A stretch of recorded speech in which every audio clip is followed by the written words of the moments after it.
Hello, hello, everybody. Welcome to the season finale of the Evolution Racing Academy server number 2, season 12. I do believe that this is. And we've got a heck of a bronze championship battle coming into today. Sadly, the Iron drivers who are taking to the field right now, your championship has pretty much shown up. I am double checking my stats before reading out the standings, but I will do that. Please let me know if, as always, there are any audio issues, glitches, etc., things that need to be adjusted in the stream quality. And I will do my best to accommodate that. We are here at Brands Hatch, which is a track I will forever kind of dislike because it's the track where my pedals broke. I had a lovely pair of T3 PA Pros, Thrustmaster pedals, very nice. Loved the position, loved the feel of them, metal, everything. Great, they were phenomenal. They were fantastic. Best pedals I ever had at the time, and busted them at this very track when I realized that the brake was refusing to fully lift off, and as a result, on every straightaway, my poor Audi was just like dragging and unable to compete realistically on the straightaways. So that was, a problem. So I'm double checking the stats here, and then I will read out the championships permutations as they are. The reason I'm double checking them is that the Evolution Racing Academy promotes people mid-season from ranking, and that has a ripple effect that can sometimes alter some things. Also, there could be some penalties that come into play on the last race, and the standings were not up until today, so I do want to make sure that everything I have here is the correct numbers. 12, 2, 2, silver is correct. All right, I can read out silver. Not much going on in silver today. Freddie Murley will be your champion. He comes in today 82 points. He is 22 points up on Finley Gamble, who is the closest to him. And the maximum you can score in a round is 20. That would be a race win plus pole plus fastest lap. 20 points, 18 for a race win, 1 each for the forward and fastest lap. So the championship there is over. There is still a battle on for second place, although I do believe Stuart Parsons is not around anymore. I believe he got promoted to gold. And I think Isaac Jordan is too far behind. Now, there are some battles. Isaac Jordan and Fabio Varro enter today 1 point apart. Nelson Ambrose and Cedric Muir are tied.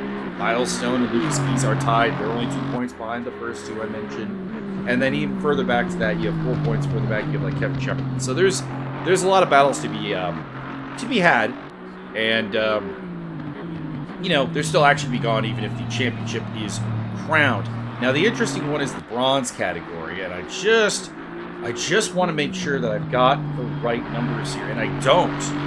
There you go. Right off the bat, I do not have the right numbers. I have the wrong value for championship leader Robert Volt. There you go. This is why you double check. Jeffrey Bacher, 82. Adrian Marood, 86.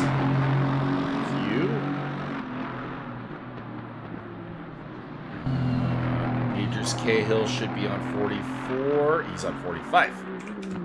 Must have got fastest lap. That's another thing, is I don't necessarily have the fastest lap for the lower down rankings correct, so that is also in play. Matthews, 38 points. Thank you. Adjusting that slightly. Bearded X Badass, 38. 38 for Beijing Reiser. Yes, Chris Stancer on 30. Rosanu is on 14. Well, that's what it was. Dennis Hook was supposedly had the fastest lap at Suzuka. It turns out he did not. All right, so here we go. This is the championship battle that we're looking at, that we're really interested in here. It's the bronze title. Robert Volt leads by 4 points over Adrian Marood coming in today. Now, both of them have a drop scored handle. So that is something to consider. Right now, that would be 8 points for Volt, who dropped to 82 because he's dropping Coda. And then Marood is dropping 10 points from Imola. So that's 76. So that's a problem for Marood. He has to have a phenomenal day to be in this championship battle. And he needs some other people to have bad luck. A man who is actually in the hunt here that is chasing Marud is Jeffrey Bacher. Now, the reason Bacher is in the hunt, despite being behind Marud, is he has 4 less points, but he has a drop score of 0. So all 82 of his points, they count for the championship purses. Everything he scores today counts. Everything that Volt and Marud score does not count because they have to drop a score. Because they didn't miss a race. Basically, Bacher missed Bathurst, and that's taken away his drop score. So he's actually been superior. He's been on the podium every race. He's had a phenomenal season, 5 podiums. But he missed a race, and that's why he's down here. Adam Stewart is technically alive, but the way that Adam Stewart will be able to win the championship is as follows. Get ready for this. He needs to win the race. And have Volt and Marud score nothing above their drop scores. And he also kind of needs Bacher. He also needs Bacher to have a bad day. So it is going to be an uphill battle for Adam, but there is a pathway. Idris Cahill's 5th, but he's not in this championship battle. Matthew East follows that up. Patrick Reiser, Computer X Badass. By the way, they're all tied. East, Reiser, and Badass. Chris Stancer, who's probably not here today. Shannon Murasanu, Des Hook, RJ Arnold in the field. There you go. And then I'm going to finish up by looking at the irons here, which, by the way, Brandon Harvey currently on pole position at Professional Hater. Good to see somebody who can, on a single lap, can match Hater's pace in the iron category. Sean Young, who is the champion, is in 3rd, followed by Tobias Wagner, Lou West, Thomas Boris. I almost said Trevor Boris, the comedian, and Pat Fortune running off the field. We have a Nissan in the field. So somebody in our chat is probably really happy right now. Also, we've allowed the bronze cars to hit the track with Morley. I'm not familiar with Mr. Morley. Let's have a look at him for a quick moment, shall we? It's a new face, I think. Ronald Morley of the United States of America, sporting a very pastel-colored Porsche 911. Not my favorite car, but it is a thing that happens, and you deal with it. Also, somebody in the chat can give me a confirmation on the audio quality, please. Are we good? We good? We bad? Thumbs up, thumbs down. It's a little bit hard when you're doing the producing and the commentary to kind of spec the audio, so please let me know if that is... Now, did Morley go too early? I feel like Morley went too early. Because I don't think the bronze cars are supposed to be on track right now. Audio is all good. Thank you, Georgie. Reliable chat aficionado, Georgie Ward. Thank you. So I'm going to do the iron double check here on the standings just to make sure I have everything right. And I don't. So classic example here. I do not have the standings correct again, so let's roll. I'm in the ballpark, to be clear. Whenever I don't have the standings correct, it's not far off. It's like a point or something off. This is what happens when you're doing your standings live after a broadcast, rather than waiting for things to be revealed. Although they were very, very slow this time around getting the standings up, so I'm kind of happy that I did this. Okay, not much to correct. I just had to correct Sean Young's total. Sean Young has the championship with 99 points. To be clear, he's still going to have a drop score. Right now, that would be 10 points with Luke Seca, so he effectively has 89 points plus whatever he gets today. But if he gets less than 10 today, then the Laguna Seca score would count again. Lou West is in 2nd place with 69 points. He cannot catch him. Matthias Wiedemann is in 3rd place with 68 points. Now, Wiedemann is only a point behind Wes, but at the same time, Wes has a drop score of 0. And Wiedemann will have to drop a score right now. Oh no, Wiedemann's dropping a 0. Okay.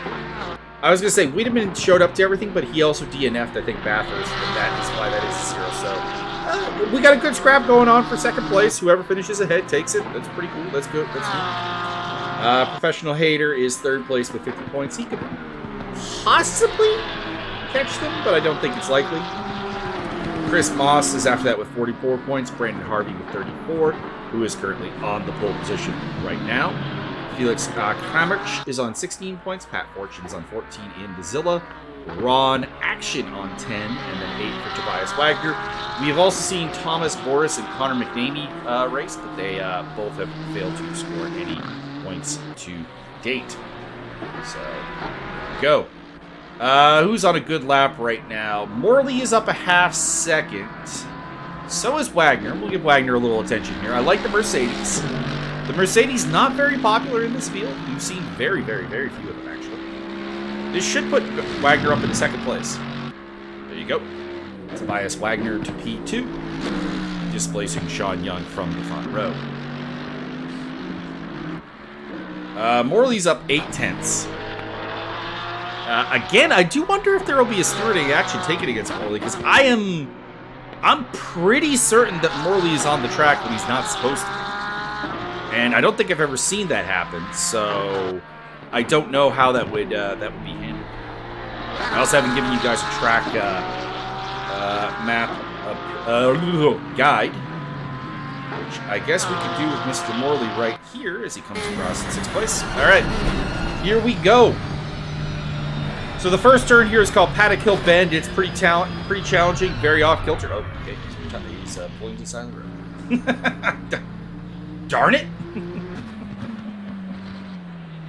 I need somebody who's coming up to car 312. You are going to be our guy, Lou Wes. Currently 2nd place in the iron category. This could, of course, also be the end of the bronze or the iron session. That might be the problem. All right, so this is Paddock Hill Bend, like I said. Oh, big slide. Just saves it. Next up is the Druid's turn here. This is the right-hander. Again, very sliding. Lou Wes is getting driven by the car more so than he's driving in Graham Hill Bend. That's actually a surprisingly difficult turn and also a very good overtaking opportunity. Then we head into Surtees. Also sometimes called McLaren, because if you do the sprint layout, then that's called McLaren. And then we head down the Pilgrim's Drop straightaway. Here is the aforementioned drop that ends the 2nd sector, basically. Blanking on, I think that's Hawthorne. Could be wrong. Stingledell. Next up is Sheen Curve. There you go. Into Sterling's. And the final corner coming up is going to be Jim Clark Curve, and that is a lap of Brands Hatch. I believe a track that has the most turns named after F1 champions. Because you have Graham Hill Bend, you have Surtees, you have Jim Clark Curve, you have Hawthorne also. So, yeah. Interesting note there. All right. So the iron drivers are in the pits. And Adrian Maroux starts off his flying lap here in the Honda NSX. He is one of our championship contenders in the bronze field. I know it's confusing because the bronze drivers are listed as silver drivers, but just kind of deal with it. Everything's kind of bumped down because the pros aren't here, or bumped up because the pros aren't here. So your silvers are listed as pros, your bronzes are listed as silvers, and your irons are listed as bronzes. It is not that hard to remember, but it's obviously not intuitive. Brandon Harvey still on the pole position with a 125.637. That will probably not hold. Maroux does have a legal lap here. I was a bit worried that he had he legalized it by getting off track, but it appears that it is still legal. Albeit not very good based on the delta. So we'll see what he can do.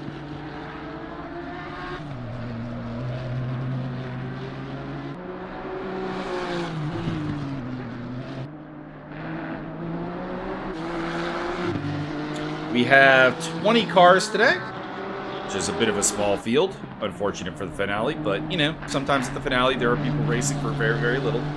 And, you know, it's hard to make the time. It's hard to put the body through the strain of a race when you're not really fighting for anything, because Maroux takes 6th place. Next up to finish. Well, you just finished. is Adam Stewart, Adrian, or Matthew East coming across the line, taking 6th place. Next up will be Jeffrey Bacher, who is personally my pick for the championship. What up, Brandon Harvey in the chat? Good luck, Brandon. You're currently on pole position. I don't think that'll hold, but hey, you can dream. Jeffrey Bacher is kind of my pick for who's going to win the championship here in silver. He comes into the day in 3rd place, but he does have that advantage of having already put up a drop score of 0 as he moves 3rd quickest. Anybody else with a good lap or nearing the end of a lap? Robert Volt's got a good one going here. He's up 7/10. So that would put him in about 6th place, probably. If he can keep it going, keep it going in the right direction, bring that Aston Martin home. He is the championship leader in the bronze category. But that drop score system does mean that he's not necessarily in the driver's seat, you know what I mean? He could have a perfectly good day today, a solid race, and lose out to Bacher. So, he needs to be sharp. Making his way through Sterling's here. Little rough through there, and that kind of costs him his advantage. This will not be an improvement lap. Undoubtedly, I imagine all the championship contenders in the bronze category are going hard in the paint today, looking to get that bonus point for the pole position. Slight improvement right now for Jeffrey Bacher. Should be enough to put him up into 2nd place, displacing Tobias Wagner, but not enough for Brandon Harvey. And I'm right, 2nd place. The Soaring Crane Motorsports car. Robert Volt is again on a hot one, but he's got a ways to go. We're also got a pretty good lap for Adam Stewart, who is the very, very outside dark horse contender for this bronze championship. He can do it. He can do it. And I'd be happy to see him do that, because I beat Adam in our last race. So, you know, I can vicariously say that I am the champion. That I could have won the championship if he pulls it off. 6/10 up right now. That would put him up into 8th place if he holds it. A little bit out of shape there. Didn't lose any time, though. He actually had a hot entry there. And that'll be 8th place. Damn, I'm good. Robert Volt's up almost a full second here. This would put him up in, well, about where Adam Stewart is, actually. Really much higher. Probably a little bit higher. Let's see him. And he's actually behind Stewart. There you go. Lost a bit of ground through Jim Clark Curve. Matthew East has got a pretty decent lap going right now. He's up about 4/10. This would elevate him to around where Volt is, so probably 10th place. Early days yet, though. That's him heading on through. I think that was Hawthorne. That's Dingle Dell, I do believe. And then heading up to Sheen Curve.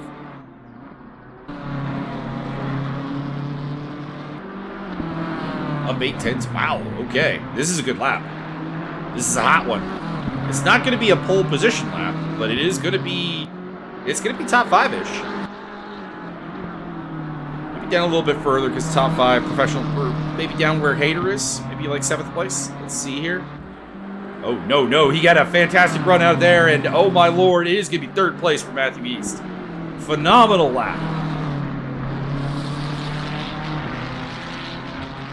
Nailed Jim Clark Curve there. That made all the difference in the world. Right now, Jeffrey Bacher has got a pole lap going. On paper, he would take the pole position from Brandon Harvey with this lap. But he's got to keep it going. Got to keep it tidy. Got to keep it legal. And he lost a fair bit there through Sterling, so I'm a little worried about that. Into Jim Clark Curve. Nope. Got the curve a bit wrong there, and this is actually not going to be much of an improvement at all.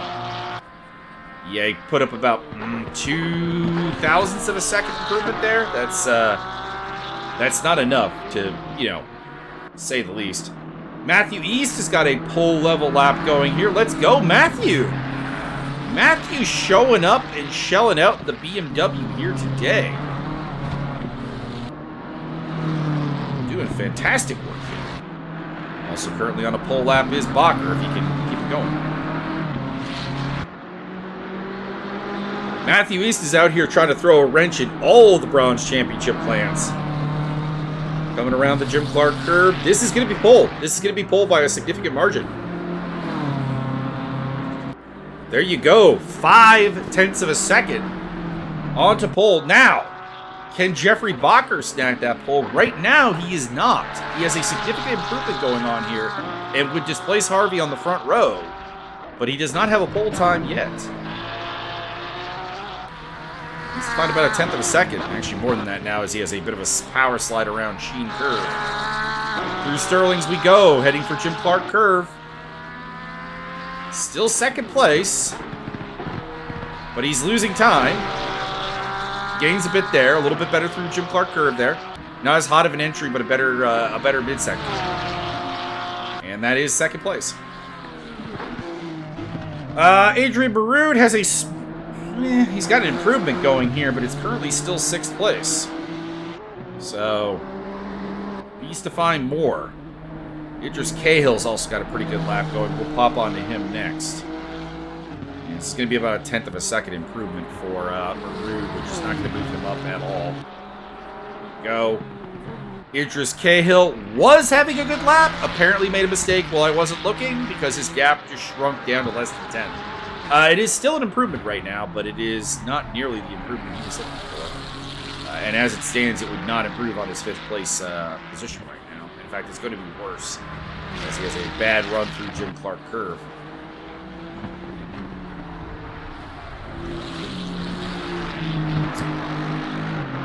Big deals here. Matthew East right now stealing a valuable point from the Bronze Championship contenders with his pole position for the class. I guess I could add the 1 point to Brandon Harvey's tally. He will be the pole sitter for the iron category. Which puts him on 35 points. The man he is trailing in the championship, Chris Moss, is not here today, so that will help him out. We'll give him an inside edge to move up in the world. Decent lap here for Cahill. It's up about 4/10 right now, which would be enough to move him into 2nd place if he can hang on and put the lap together. Had a good lap going last time into Jim Clark Curve as well and could not keep it going, so there is a possibility to mess this up. But right now, it's good enough for 2nd place. Oof. Listen to those wheels lock up. Lost some time, but still improvement. Still should be 2nd. There it is. Idris Cahill, number 2. Oh. Big spin. Decent lap here going for Adam Stewart. He's going to pick about 4/10 here. Should move him up into the 6th place area. Up 5th, actually. A bit better than I thought. Displacing Wagner. Also puts him ahead of Marood. Looking to see who's got a good one going right now. And the answer is nobody. Slight improvement for Jeffrey Bacher right now, but it's not enough to improve his grid position. This kind of moves the goalpost a little bit. And there it is. 405 off of pole position with a 125.537.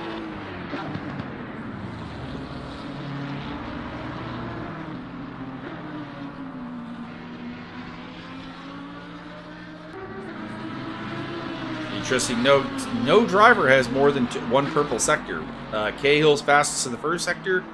East is fastest in the 2nd sector. And in the 3rd sector, it belongs to Tobias Wagner. Interesting. Interesting. An iron driver with a purple sector. Probably will not stand. We still have the silvers to come. And we do know that these silvers are the fastest drivers on paper here in the field today. So looking at Kevin Shepard, Freddie Murley, Nelson Ambrozosa, and Kerry Patton. Only 4 of them in the field today? What's going on here? No Finley Gamble? Guys, this turnout is terrible. No Finley Gamble, no Isaac Jordan, no Fabio Varro, no Cedric Muir, no Miles Stone, no Lucas Geese, no Steve Tetley, no Elshawn Perry, Samuel Jardine, Richard Gately, Jim Fox. Where are you guys at? Where? Leave some room for some other people to have big days. So the 4 silvers have hit the track. And right now, the fastest of them appears to be Kevin Shepard in the Ashcroft Ferrari. Actually, once upon a time, worked for a company called Ashcroft, so hey, there you go. Personal connections.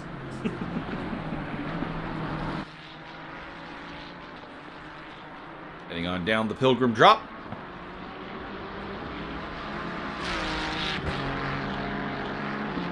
Let's see what he can get done here. He'll be the first one. It's not an amazing lap by any means. At least according to the Delta. But then again, I don't know what the Delta's comparing it to right now because there's no prior lap to compare it to. So actually, I never really trust the Delta on the first time lap. I just don't know what race control is actually comparing it to, and I've not been able to figure it out. Like it's not the pole time, I assure you that.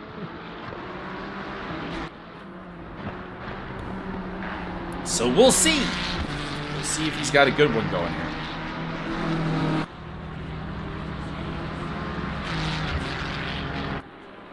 And he goes fastest.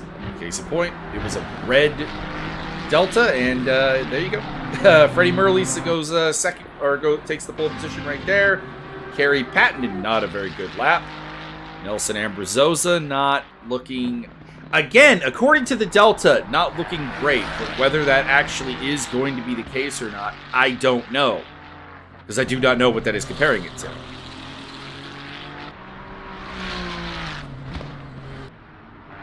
We'll see. This could be a dope lap.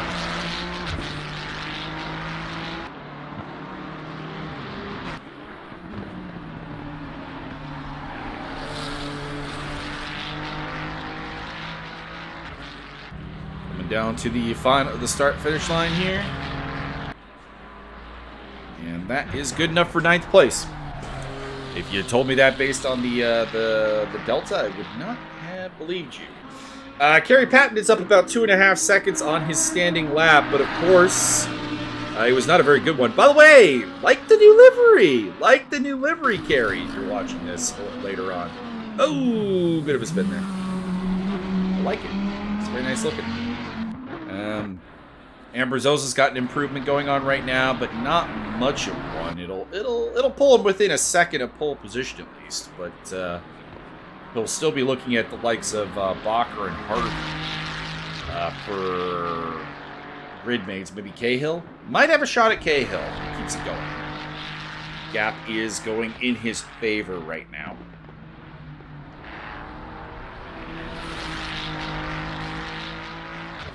Currently about 6/10 up. Through Sheen Curve. And there is Sterling's. Heading to the final at Jim Clark Curve. He has got 7/10, almost 8/10 right now. So this has turned into a pretty nice little lap. Apparently his 3rd sector last time around was not very good. And it's allowing him to pick up some time. There you go, 4th quickest. Kerry Patton is up about 2 seconds again. We'll see if he can keep it legal.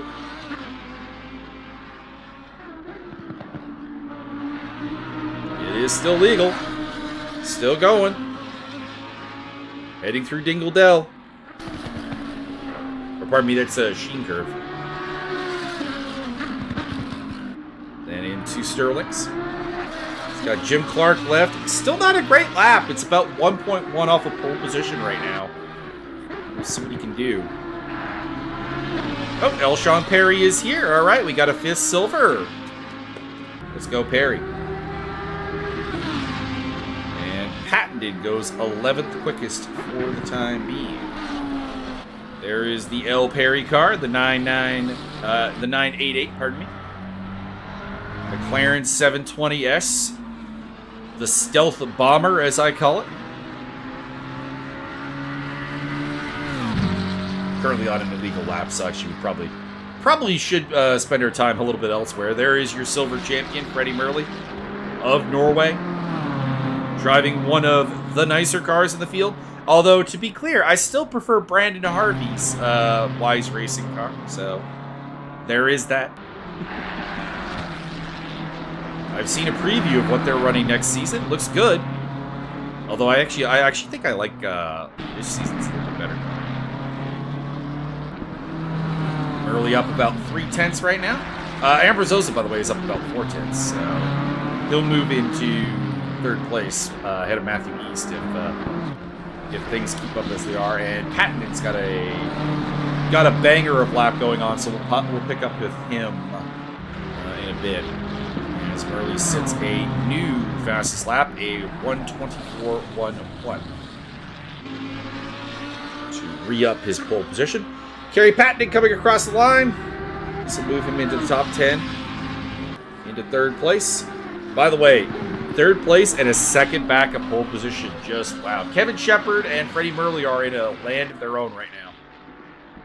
Nelson Ambrazosa may join them. He's up about a half second right now. Let's see if this Scuderia Ferrari can keep it going. Ambrazosa's not been the greatest single lap qualifier. He's been more of a consistent guy. The sort of dude who can put up those like very, very low deviation laps and pick up a decent result. So, you know, the unsung hero type, the endurance hero type of driver as he goes third quickest. Kevin Shepherd's not done. The Ashcroft Ferrari is currently up 3/10 with an outside shot at sneaking into pole position here down the stretch. Don't think he will. Lost a little bit of time there through Sterling's. He'll need to ace Jim Clark curve. And he does not. So this is actually going to be it's going to be an improvement, but not by much. That'll keep his second place a little bit more secure. Little bit more secure. Also, I think we lost somebody. We lose. And were they important? that is also the question. Because the addition of Perry should have brought us up to 21 cars. And I think, could be wrong, but I think we have lost one of the iron drivers from the field. But I could not tell you who it is. Sorry, folks. Ambrazosa with a slight improvement there. Still 4/10 off pole. Let's see what we can do. He's off to a good start here. Really good run through Paddock Bend. And you might be saying, like, it's just one turn. Does it really matter if you have a great run through it? Like, how do you know that it's going to be good? It's like Paddock Hill Bend is a turn you could lose a lot of time in. Like, when I say good run, I mean he picked up 2/10 of a second. Like, that's the delta we're talking about from Paddock Hill Bend. It's probably the most difficult turn to get right and the one that you can gain the most time on the entire circuit. There are other difficult turns, obviously. Surtees, the Sheen curve, because of its blind nature, is a tough one. Jim Clark curve has been one where we've been seeing a lot of people losing some time. But Paddock Hill Bend is probably the one where you can make the biggest impact by just getting it right. He's still up about 1/10 of a second, which would be enough for second place as it stands. We'll see if he can hold it. Bruce Sterling's heading down to Jim Clark curve. Still fast enough for second place. Still up about 2/10. This will be second place, yep. Nelson Ambrazosa to second place, displacing Kevin Shepherd.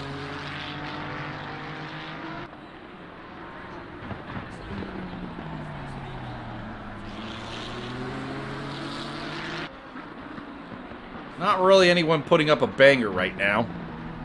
In fact, there's not even a green delta to zoom in on. The closest is pole sitter already Freddie Merle, who is basically doing his pole lap again in terms of pace. It's going to be probably maybe a 124.3 right now on pace for that, and the pole is a 124.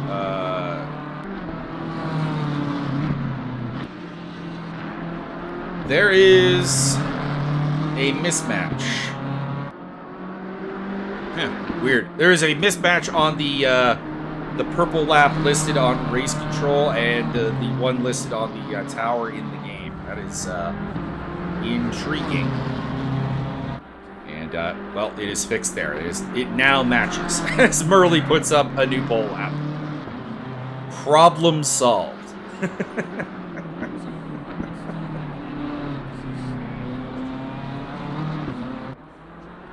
Technical issues solved. Also, I give Matthew East the point for pole position in the bronze category. East has had a pretty good season. You know what? I would love to see Matthew East pick up a podium here today because he's not stood on the bronze podium. He's finished 5th on 3 occasions. It'd be cool if he could pick up a podium here at the end, although... also, at the same time, I do want to see Volt, Maroon, Backer, and Stewart have like a 4-way fight for this championship. Go down to the wire and, like, you know, actually be there. But we cannot always get what we want as we follow pole sitter Freddie Merle, who currently has the only green delta. In fact, I think he's the only person who can even put up a lap time. I think the checker flag has been shown to everybody else. So a bit anticlimactic. Can he better his time? Maybe might duck into the 23s here. No. Decides to bid. Didn't have the green delta anymore. All right, so your grid for the final race here of the season: Freddie Merle and Nelson Ambrosiosa will start on row 1. Kevin Shepard and Kerry Patton in row 2. Row 3, the all bronze row: Matthew East and Idris Cahill. Row 4, El Perry and Jeffrey Bacher. Row 5, iron pole sitter Brandon Harvey and Adam Stewart. Row 6, Tobias Wagner and Adrian Maroon. Row 7, Dennis Hook and Sean Young, the bronze champion, or iron champion, I should say. Row 8, Professional Hater and Robert Volt, the current leader of the bronze championship, but in a title fight that is thick with tension. Lou Wes and newcomer Ronald Morley on row 9, and then Thomas Boris and Pat Fortune in the Nissan at the back of the pack.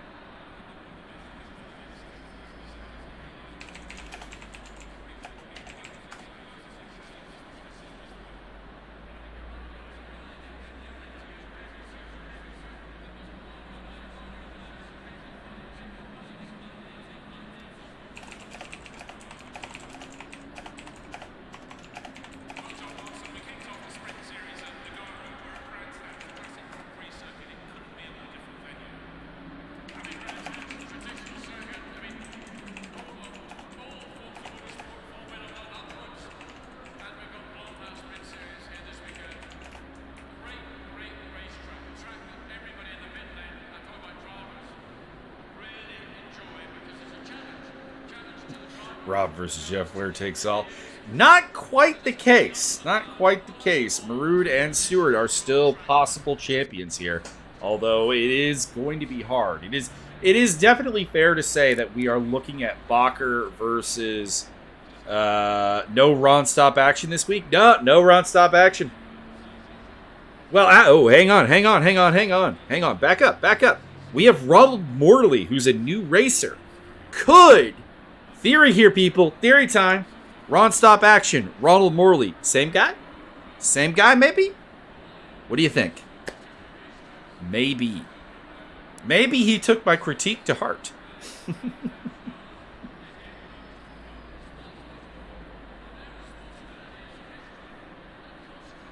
I'm just saying, very seldom does somebody with a silly gamer pseudonym disappear, and somebody with that same first name comes in. Maybe. I can dream. I can dream. I don't know. Does anybody remember if Run Stop Action was running a Porsche last week? If so, I don't know. Maybe I legitimately think that there is a chance that Ronald Morley is Run Stop Action. I could be wrong, but there you are.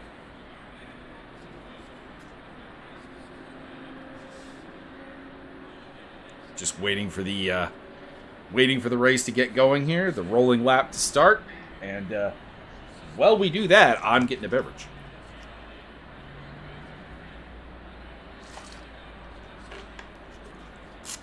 Yesterday, I was doing commentary for a holiday special event for RaceDay.watch. Ran out of the commentary fuel, so I had to run out right before this race. Run back with 2 jugs of it.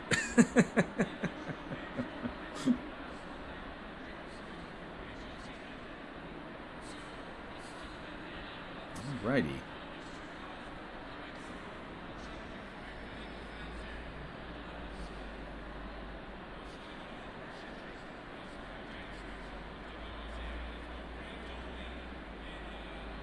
Freddie Murley will lead us away in 90, a little under 100 seconds.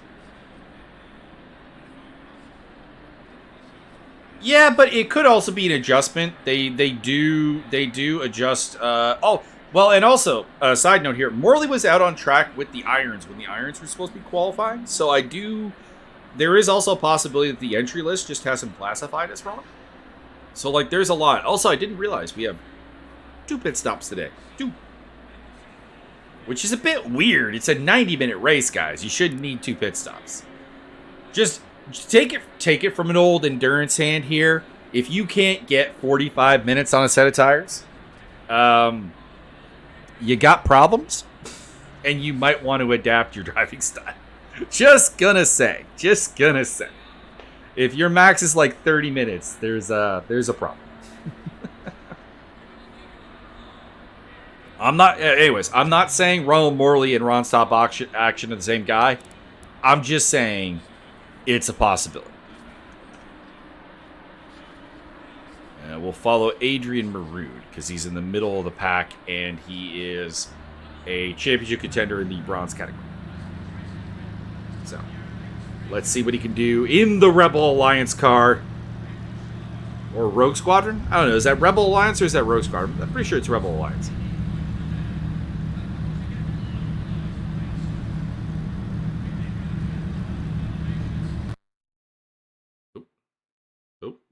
Uh-oh. Game crashed.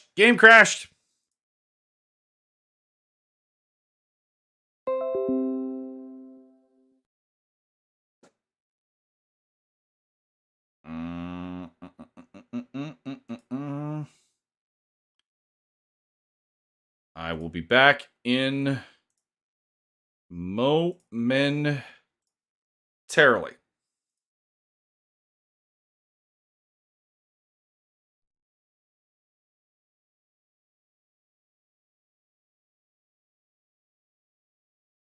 Can P. Hater manage a race without crashing to finish the season off? Well, it's a hard one.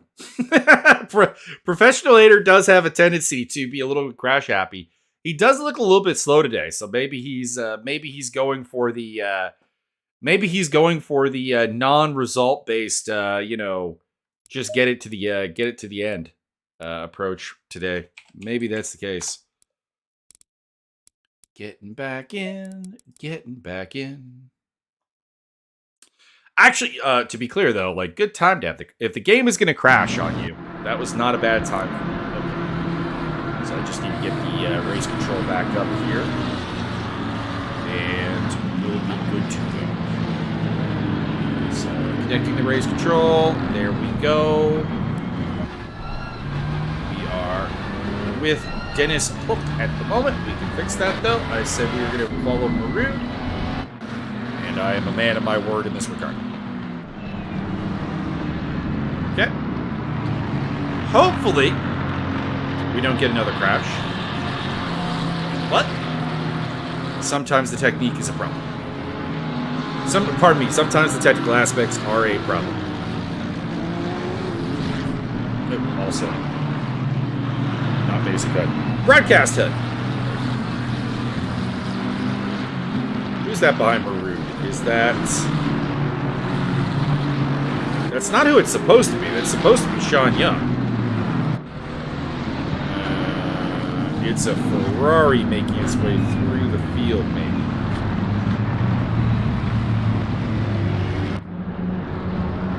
Not sure who that was. The livery caught my eye, though. It looked nice. Oh, there it is. Okay, it is...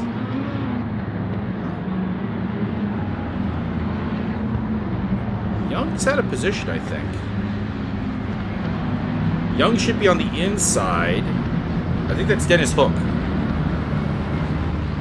That had caught my eye. Anyways.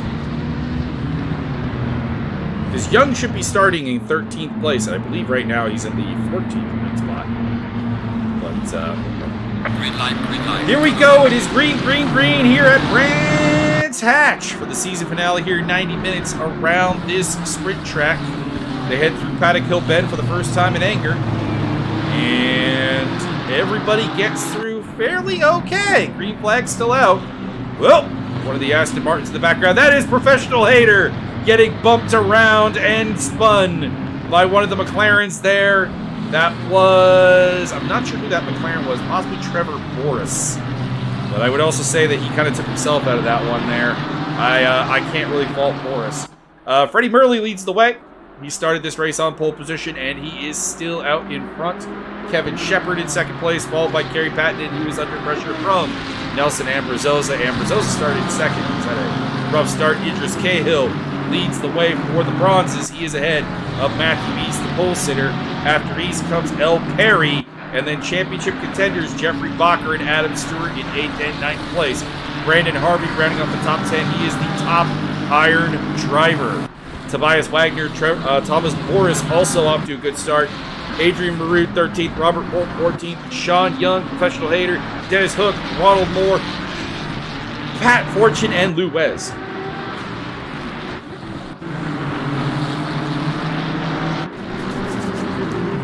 Professional Hater showing the English flag, or is that the English flag, or is that the... No, that's the English flag. I'm pretty sure.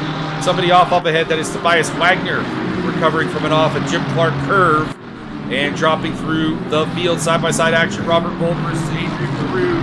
That's a key battle there from Paddock Hill Bend, and Bolt has got the position that moves him up into 12th place.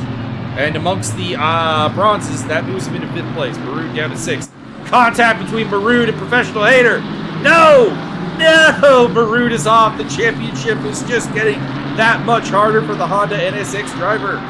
Professional Hater moving up a spot, but he may face disciplinary action for that. I can see it. I'm just saying. Marute rejoins at the back of the pack behind Pat Fortune's Nissan. Battles all over the place. A lot to keep track of right now. El Perry on the attack against Matthew East. This is for 6th position. Although this is a silver versus bronze battle.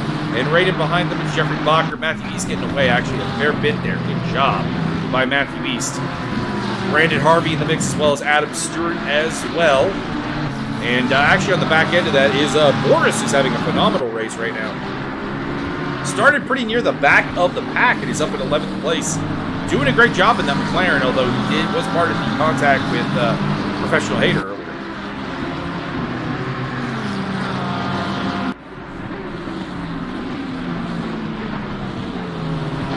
Idris Cahill putting the pressure on Kerry Pattinen. Looking down the inside, Cahill started this season in the iron category. He's up to bronze now. And he does make the overtake there through Druids into 4th place in the Lego Ferrari car. Professional Hater picking up a spot there over Dennis Hook. Didn't really get to see what happened there. I think it was a pretty simple little nip up the inside of Druids. So I will not be rewinding for that because we have all kinds of action going on here. And I don't want to miss a thing. El Perry putting the pressure on Matthew East here. heading into Hawthorns at a Pilgrim Drop. Can he make the overtake stick? He's looking to the inside of Dingle Dell. Side-by-side action. The green stealth bomber is through. Jeffrey Bacher might be coming with in the Porsche. Adam Stewart Lambo also looking for a move. And indeed, it will be Bacher who gets through. Matthew Pease drops down to 8th place from 6th. He is now behind Bacher and Perry. That is 3rd place for Bacher or 2nd place for Bacher in the bronze category. That's pretty key as he is in the championship battle. Action for Kerry Patton. He's off the track. Let's have a look at what happened. Well, we missed it. Looks like he ended up in the wall around Sheen Curve, and that is a damaged car. Maybe a good chance for an early pit stop here, as there are 2 mandatory ones. And as a general rule, you can go quite a bit deeper than that allows on these tires. So I expect to see some interesting strategies for cars that pick up damage early, like Kerry Patton has right now. Brandon Harvey on the attack against. That is Robert Volt, who's come flying through, as well as Professional Hater. Hater down the inside there, and he will have the move done. He is charging despite being an absolute wrecking ball. And also looking for a move is Dennis Hook in the Ferrari. Flash of the headlights for Professional Hater. He is not happy about something. Don't really know what that would be, to be honest. We didn't see anything with him earlier. Trevor Boris is off the track. It looked like he dropped back a couple of spots. And that McLaren is no longer quite running where it should be based on its earlier performance. Brandon Harvey still on the attack against Professional Hater, looking to get up there. That is an iron-on-iron battle. The battle for the iron win with Dennis Hook in the front row seat there in the Ferrari. Trevor Boris, or Thomas Boris right behind them, as well as Tobias Wagner. We saw Wagner have great pace in the qualifying Iron Champion. Sean Young is right behind them as well. Tight battles out here. Moving up the world, Adrian Marud overtaking Lou Wez. Nothing super surprising about it. Oh! Volt is off! Robert Volt is off the track at Paddock Bend. What happened to him? The Aston Martin appears to have lost it. And... whoa! Professional Hater with a little bit of a dive bomb, not gonna lie. Knocking off the current Bronze Championship leader, but he is in a bad spot right now, finding himself in 12th place. El Perry on the attack against Idris Cahill. This is for 4th place. Cahill currently the leader in the bronze category here today. Sits 5th in the championship. He is not a contender, but obviously would be more than happy to take the top step of the podium for the first time this season. Robert Volt on the attack against Thomas Boris. Boris is still having a pretty good day. Showing well in that McLaren. Gets a little bit off, though, there. And that is going to let Volt through. Maybe not. Oh, boy. Oh, Boris getting feisty. Volt can't really be happy about that because Volt, of course, is not an iron driver. This is an iron up. Oh, Lord! Contact. Sean Young gets to the back of Tobias Wagner. Professional Hater dive bombs, kind of both of them. That one's not on Hater. That one's got to be on Sean Young. Got the wrong braking spot there. Boris trying to go around the outside of Volt. Or trying to hang around the outside of Volt, I should say, Paddock Bend. Volt is through. And my lord, do we have action today? Do we have action? Adrian Marud, another bronze championship contender, currently 2nd place in the championship. Looking to make his way through. That is Patton up ahead of him. Patton has not gone with what I thought he would do and make an early pit stop. He is going to drive with that damaged car. And I think that's a mistake. It's only a 90-minute race. You got 2 pit stops. You might as well use this one. Lou Wez is in there as well as Ronald Morley.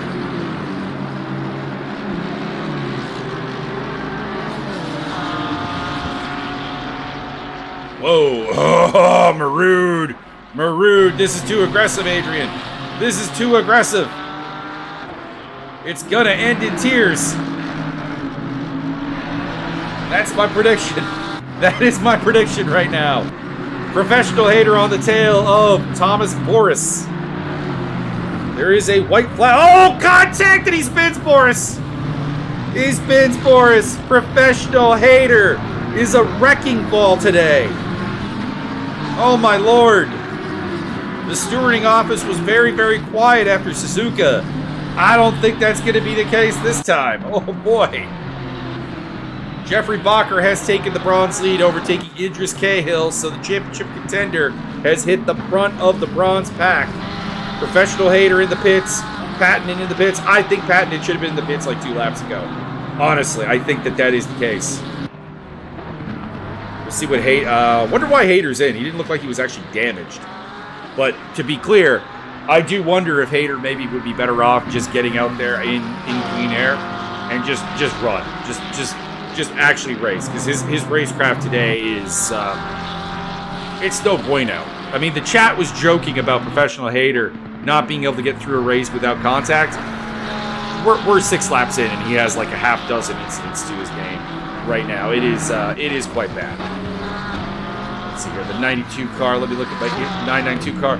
1 incident, 2 incidents, 3, 4, 5, 6. Yeah, I was right. I was literally correct. He's at 1 incident per lap.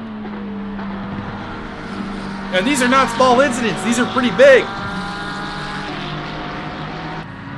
Bacher's still on the tail here. Brandon Harvey looking for maybe a move here on Matthew East. A little BMW on BMW action for 7th place in the race between the Iron driver that is Professional Hater rejoining from the pit lane in the Aston Martin. He is going slowly to allow people through. That might be the best. That may be the best for him. Just kind of clear the head, get it screwed on straight, do your thing. I know. I'm not gonna lie. I've had races like this where the red mist is just descended, and you're going for everything. You're going for any gap you can. You feel the pressure. You want to you can taste the result. But he needs to take a step back. Brandon Harvey continuing his strong run as a part-time entry in the BMW. I'm led to believe that he's looking at a full-time entry next season, so that'll be nice. It'll be a really solid addition to the possible Iron title fight, or honestly, even if he gets promoted to bronze, I could see him being a force to be reckoned with in the bronze category as well. He's got very good racecraft. I've been very impressed with what I've seen from Brandon Harvey. Also, I'm a fan of that BMW, so, that helps. Adrian Marud on the attack against Sean Young. Honda v BMW action. And Sean Young, if I know anything about the man, is probably not going to make this terribly difficult. He's historically really focused on battling iron cars and not really worrying about the silvers and bronzes, which, to be clear, has landed him an Iron Championship, so I'm not going to say stop doing it. We appear to be back. Okay. We had a bit of a bottoming out of the bandwidth there for a moment. And Marud has gotten the overtake done against Sean Young. Young is not done with it, though. Sean Young is fighting for position like a... Well, I mean, he's a man with nothing to lose. He's got the Iron title, handled. It's not like that can be taken away from him, so why not? Why not see what you got for the bronze drivers? And he appears to be going for it here, and I appreciate that. Is the commentator's curse with P. Hater after he was saying he was looking slow and wanted to finish the race? Maybe. Marud gets a little bit wide there and spins the Honda around. That is unfortunate for him. I'll take back my race control here, and Dennis Hook is currently the closest battle we have as he tries to track down Brandon Harvey. Harvey's lost a little bit of ground to Matthew East. I wonder if he made a move and it didn't stick, or if he made a little bit of a mistake. In fairness, I've been trying to cast his curse Professional Hater like every race, so that is a thing. I have my dislike of the names. I'm sorry. Anybody who races under like a really, really, really obviously fake like pseudonym name, I'm sorry. I've had bad experiences with people that do that. I have had tons of bad experiences with that, and it won't change. It won't change. I'm not saying race under your real name. I did for the longest time. I ran under a Slavic version of my name, And even in my last race, you can check it out on my YouTube channel, NeoJ Gaming. I raced under the name Miguel Magalhaes, which is not my name, but like, let's just say everybody knew who I was when I showed up with that name. You know, it was just a Portuguese. It was just like a Portuguese version of my actual name. So there you go. Dennis Hook putting the pressure on Brandon Harvey. This is the only battle really going on right now. Everything else is pretty calm for the moment. Fastest lap, by the way, is a 1:24.447. That belongs to Freddie Merle. No surprise there. He does live up to the stereotype. That is for sure. I'm not kidding. I can't think of a guy who ran under a very obvious, like, pseudonym, gamer tag style name that I enjoyed racing with. Like, it just doesn't exist. There are people that run under fake names that I am fine with. There is a guy I've raced with a number of times named Max Simmons. That's not his name.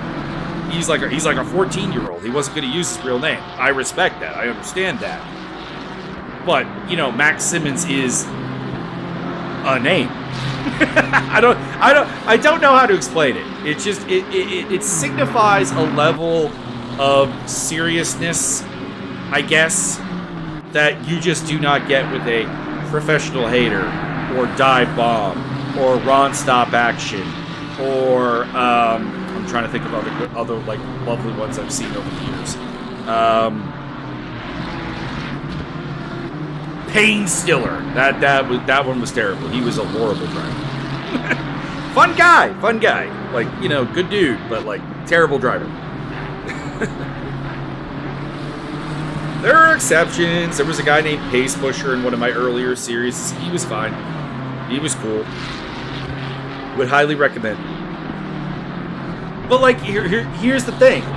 After a while, Pace Pusher stopped racing as Pace Pusher. He raced under his like actual name eventually. So like, that's an example. Alrighty. Top 10, Freddie Merle leads from Kevin Shepard, Nelson Ambrazosa, Elshawn Perry. Then it is Jeffrey Bacher, Andrews Cahill, Matthew East, Brandon Harvey, Dennis Hook, and Adam Stewart. Kerry Pattinen has pitted us as professional hater. They are off sequence. And as a result are at the back of the pack. But who knows? They may pull something off here. I'm kind of curious. What are their paces right now? Pretty good. Pattinen is just put up his best lap of the race, actually. And Hader is not far off of his. So, there is action going on. In the meantime, Hook and Harvey are both catching up to East. Hook is more or less keep pacing Harvey. Not really positioning himself to make a move on either of the BMWs, but he's hanging on to the back of them. And it's a long race. I was making fun of earlier on that a 90-minute race is not really an enduro race, and that people planning for like a 40 or a 30-minute stints is like kind of low. But like, it's a lot of time.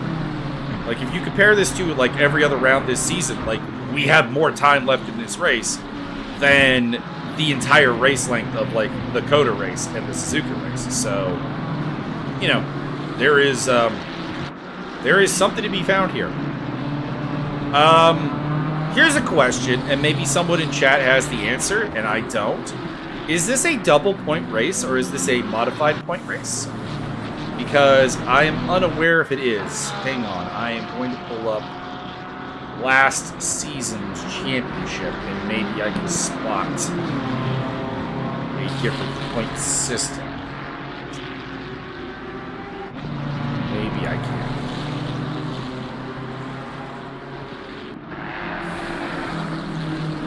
Doesn't look like it. It does not look like it. But I also don't know if there was a longer race in the calendar. If it is, then Sean Young doesn't know or hasn't said. Okay, well then I feel like we could approach this as if the regular scoring system is in effect. I think we got that. One would hope that the Iron Champion knows the points implications. I would hope. Freddie Burley leads the way still from Shepard by 2.5 seconds. Ambrozosa's not keeping with them. I kind of hoped that he would. We would have a three-way fight, but it doesn't look like that's the case. Still a lot of time to go, but like he is falling back with them. Elshon Perry's pretty much on his own. Bakker's on his own. Cahill's on his own.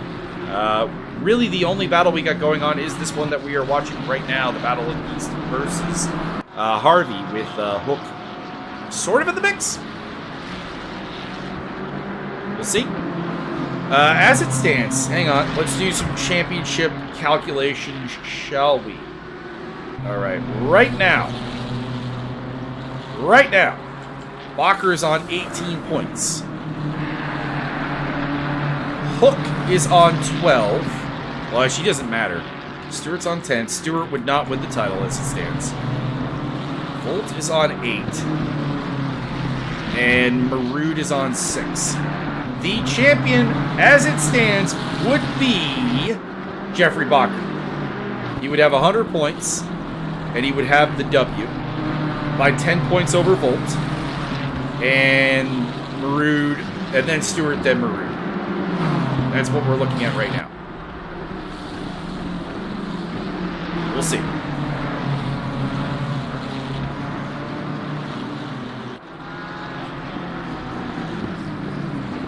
I missed an overtake of Matthew East versus Brandon Harvey while I was doing that. My apologies.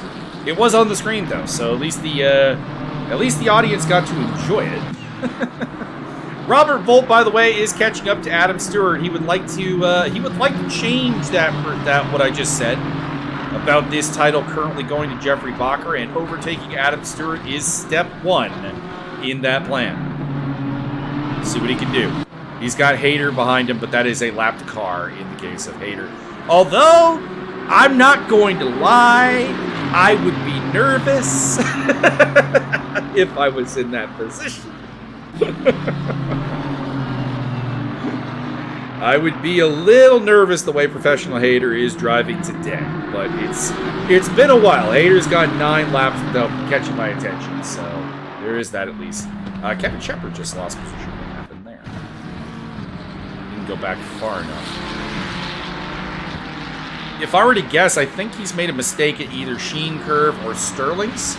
We'll go back a little bit further, but we also have Dennis Hook making an overtake, so hang on. Let's get that. Dennis Hook versus Matthew East. Looks like he's going to make the move into Jim Clark. Okay, it's just East kind of losing a little bit of control there and sliding out. That is an overtake. Nonetheless, for Dennis Hook, so congratulations. Can we get the Shepard versus... Okay, so Shepard just went off the track at Sterling's. Okay. I figured it was something like that, to be honest. And I don't want to say I'm happy I was right, because I'm not. I would have preferred a nice on-track battle, but it is what it is. Can I cancel this replay? Because Kevin Shepard is trying to get back past, and Robert Volt's got the pressure on Adam Stewart, which I'd be preferring to watch other than this replay. This is the problem when you go for the full minute replay. There's no way you want to see the full minute. That's Thomas Boris they're laughing. In the very McLaren-themed car. By the way, Boris has got some clear front end damage there. You can see the gap in the bonnet and the bumper. As a result, I would be getting in the pits if I were him. You guys have 2 pit stops today, so I think that realistically, that first one is just recovery from damage early on. I'd be in the pits right now. It's kind of the same thing with we had with Kerry Patton, where like if you've got damage early in the race, go fix that. You're just losing time. Boris's current lap times are okay. He's in. But yeah, he was doing like 130s, and that is quite slow. And when I say 130s, I mean like plus 130s. Like he did like a 136 last time around. Those are slow laps. So don't cost yourself time. Get in the pits. Get it fixed. Looks like we've lost Professional Hater. Yes, we have. The 992 car is gone.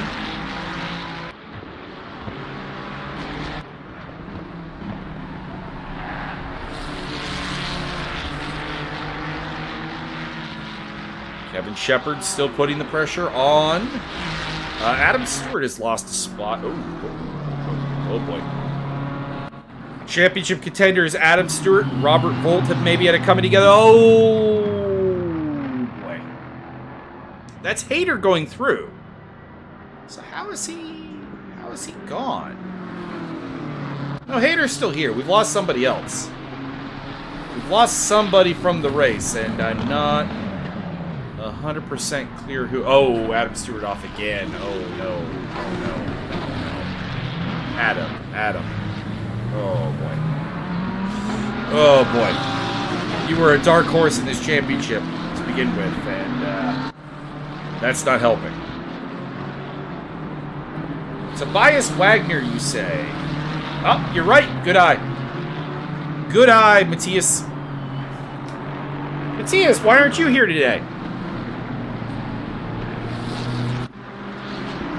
Yeah, it looks like we have lost Wagner. The nice thing about ACC is that if he's had just a gate crash, he can come back if he is capable. Kid's sick. Okay, no, fair. There are many solid reasons to miss a race, and that is one of them. But welcome to the chat.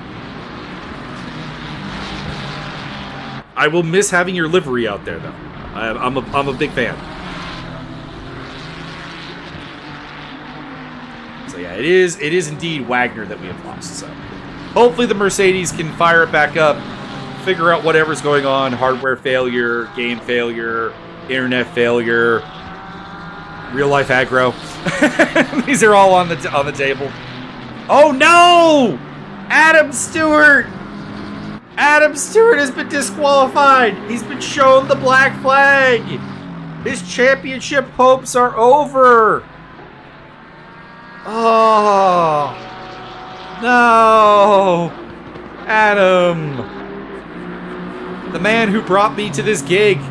The man who gave me the green light, the faith that I could in fact do this, has been disqualified from the race. Not really sure why we're picking up Pat Fortune here. No offense, Pat, but you're not racing anybody. I'm not really sure why it went to you. You're already working on a new one for next season? I don't know, sir. You had pretty damn close to perfection with that livery. I don't know if you can make something as good. I mean, I don't know. Maybe you can. Maybe you totally can. But that was a very good livery. Very, very solid. Like, you made me fall in love with a livery that wasn't green or orange, and that's pretty hard to do. Because those are my usual weaknesses. Ron Morley is on the tail of, that is Sean Young, and the lap car of Thomas Boris up ahead. Boris has made one of his pit stops, though. These guys have not. Although he is listed as 3 laps down, so I do suspect that Boris's day is not going to be a great one. Yeah, he's down a couple laps.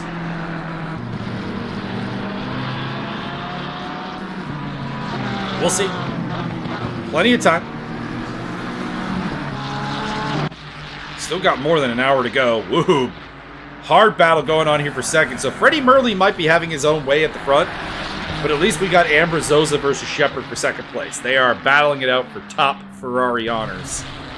They want to represent the horse on the on the second step of the podium. And it is the 3-2-1 versus the 4-1 in constant contact. Shepard has had a really good season. He's been a part-time driver, of course, hasn't been racing full-time with this series. But when he's been here, he's taken second place at Bathurst and third place at Suzuka. So, obviously, 2 starts, 2 podiums, great work. Ambrazosa's been pretty consistent. He had a podium at Monza, taking a 3rd place home. A pair of 5ths at Imola and Suzuka as well. Had a bit of a rough patch there at Bathurst. The Laguna Seca did not go his way. But other than that, he's been very, very solid.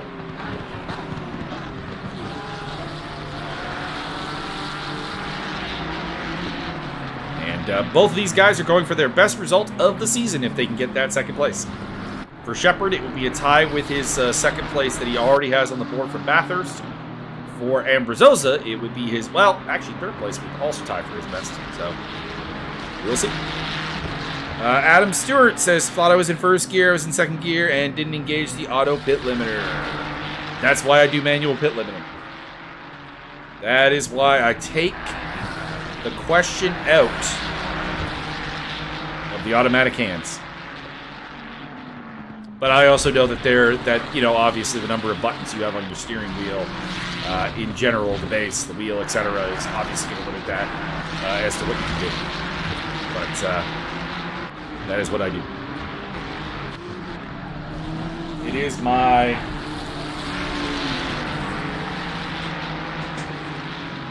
SE button.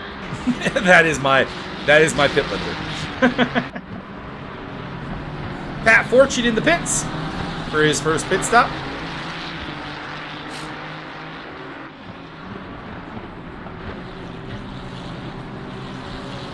Well, we had a four-way fight for the bronze title going on today. It is down to a three-way fight between Bakker, Volt, and Maroon. Right now, Bakker has the title. As it stands, plenty of time to go. Adam Stewart was in the fight. Now he's relegated to being in the chat. It is unfortunate.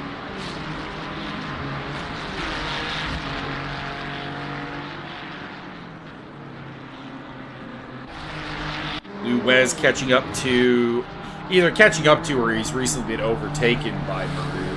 I think he's catching up to him. He just put up his best lap of the race, actually. A 26.59, and that time around was a 26.862. Maroon is in the 27s.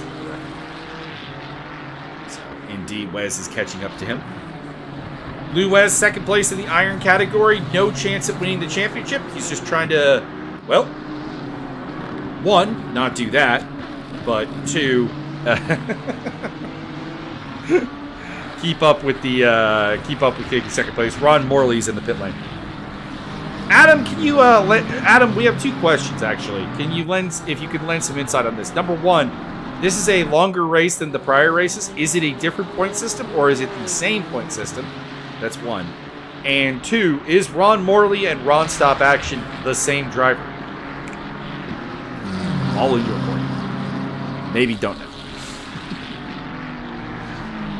But there has been speculation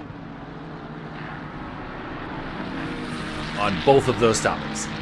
El Perry in the pit lane, by the way. Stealth Bomber in the pits.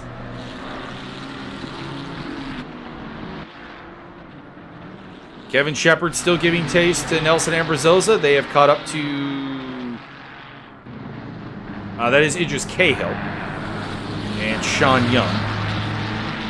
That is an overtake for position, but to be clear, Cahill has been in the pits and is not really racing Sean Young.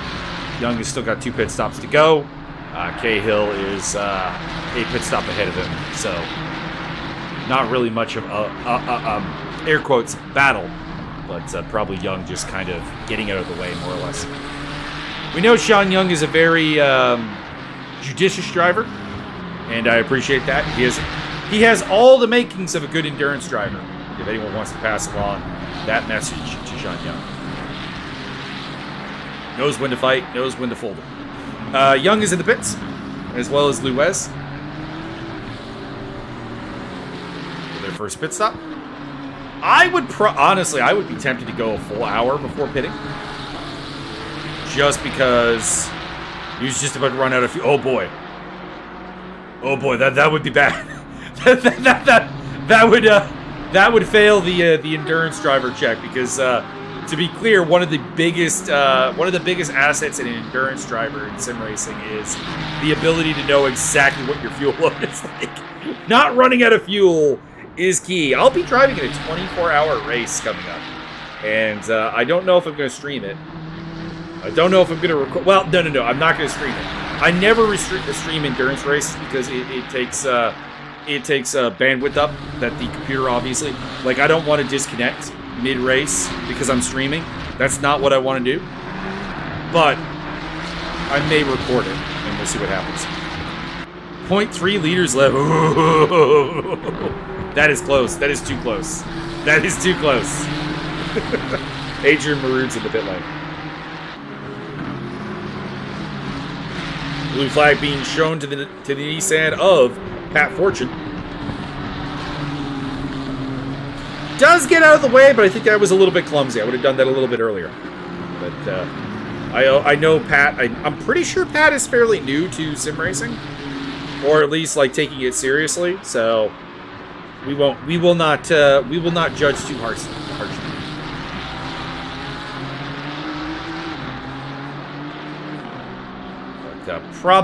Probably as a general rule around Brands Hatch, I would want to clear the blue flags before you get to Paddock Hill, because that is that's a tricky corner at the best of times.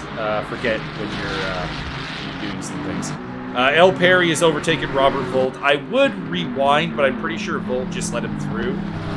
Volt is fighting for a championship, obviously, and is a pit stop behind Perry, so there is no sense fighting for Perry. So I imagine that was a less of an overtake and more of a after you, sir, situation.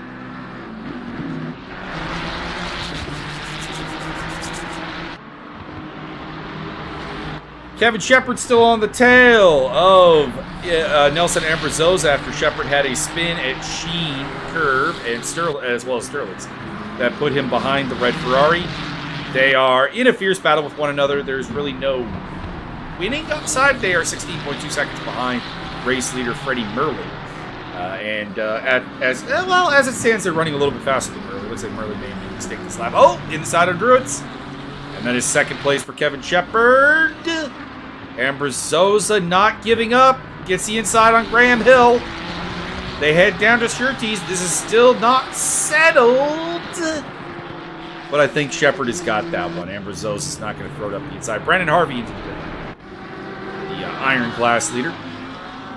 In the 463 BMW is in the pit lane. Robert needs to get moving. Winner takes all between Volt and Bacher. I'm not certain that it's actually winner take all. I did a lot of mathematical calculations. Unless, again, I asked Adam. Didn't get an answer. Is there a different point system in effect for today? So I do think that there are actually, like, frankly, there are ways that Bacher can win while losing to Volt because of the drop score system. So, but I do agree. Every calculation championship-wise is kind of a moot point right now because Robert Volt is quite a ways behind where he needs to be.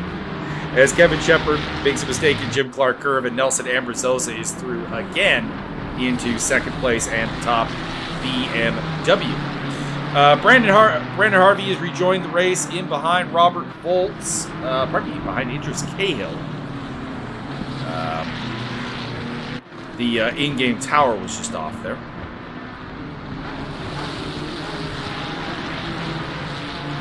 As things stand, I do have Bacher winning the title. Volt would be in second. Maroon third and Stewart fourth.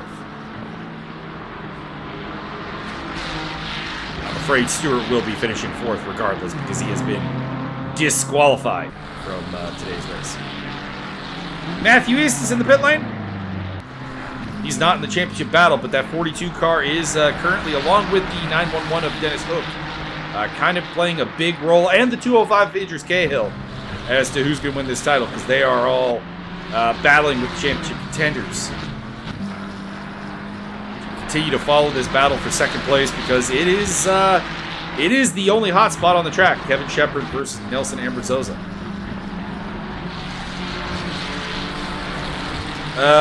Just went back and watched my accidents. Just for the record, Volt punted me, then Adrian sides. Yeah. I saw that you were assisted in those accidents. But there was one where you just kind of made it worse. That's all I'm saying. Kevin Shepherd looking down the inside of Ambrazosa does not go for it, but, it opens up. But that'll be the inside line into Graham Hill Bend for Ambrazosa. That should B. Ambrazosa retaining the position.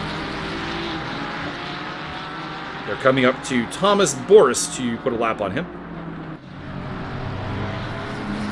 And that is still Idris Cahill in behind in the Lego car. Yet to see a pit stop from Robert Volt, as well as the top 5. That's Hook, Bakker, Shepard, Ambrazosa, and Murley. I suspect Bakker will go quite late. He's historically been a heavy fuel guy, like a long runner.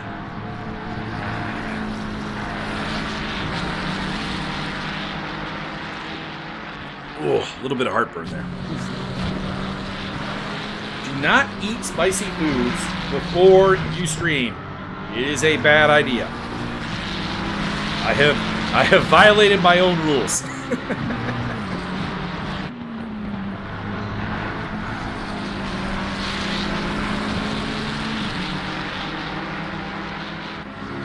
I think my body is trying to tell me that I have become old and I need to actually watch what I eat. Because I used to get away with eating whatever I wanted, but now I'm getting old. Oh, Boris, that's a little sloppy. That is a little sloppy blue flag driving.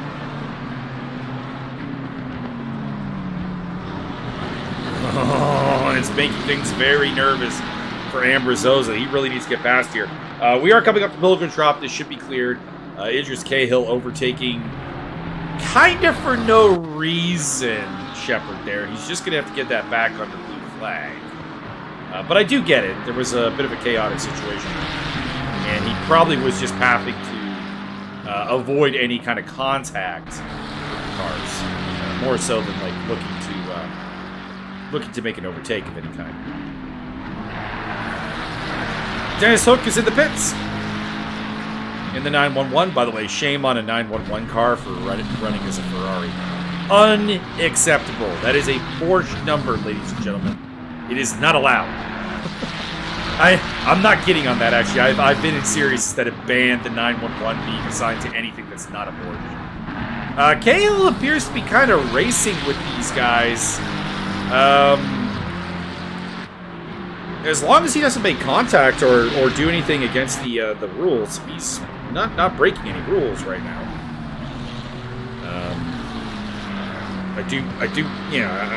I do think that it's maybe not the smartest use of time. Ask for a Costco gift card; they owe you a case of beer.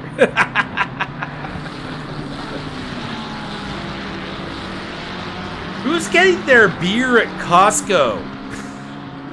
Don't do that. Terrible selections. Beer is not something that should be bought in bulk. It should be bought for, like, quality.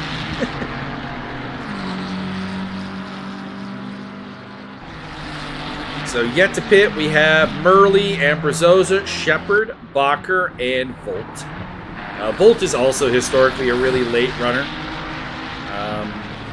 I'd probably be thinking about it soonish, though. We're getting to about halfway. Volt is in. I wouldn't really have wanted to carry a gas load at the start that goes much beyond this point. I mean, maybe. Probably what I would have done personally is I probably would have fueled up for about 50 minutes for the start. That gives me a possible 50-minute run if everything's going fine, if everything's going according to plan, and then get to the pits at about that time. But probably a little bit sooner. Depends how the car is feeling. Also depends what car I'm racing. If I'm racing the Audi R8, for example, which is a favorite of mine, I'd probably pit a little bit earlier because I do tend to like a little bit fresher rubber under that one. I can get 2 hours out of those tires easily, but if you don't have to, why do it? If I was driving in a BMW, I'd probably go longer because I can generally stretch the BMW tires out for a really, really long time. I've done a 3-hour stint on a set of tires in the BMW. It is very kind to its tires. At least the way I drive the car, I don't know about anybody else.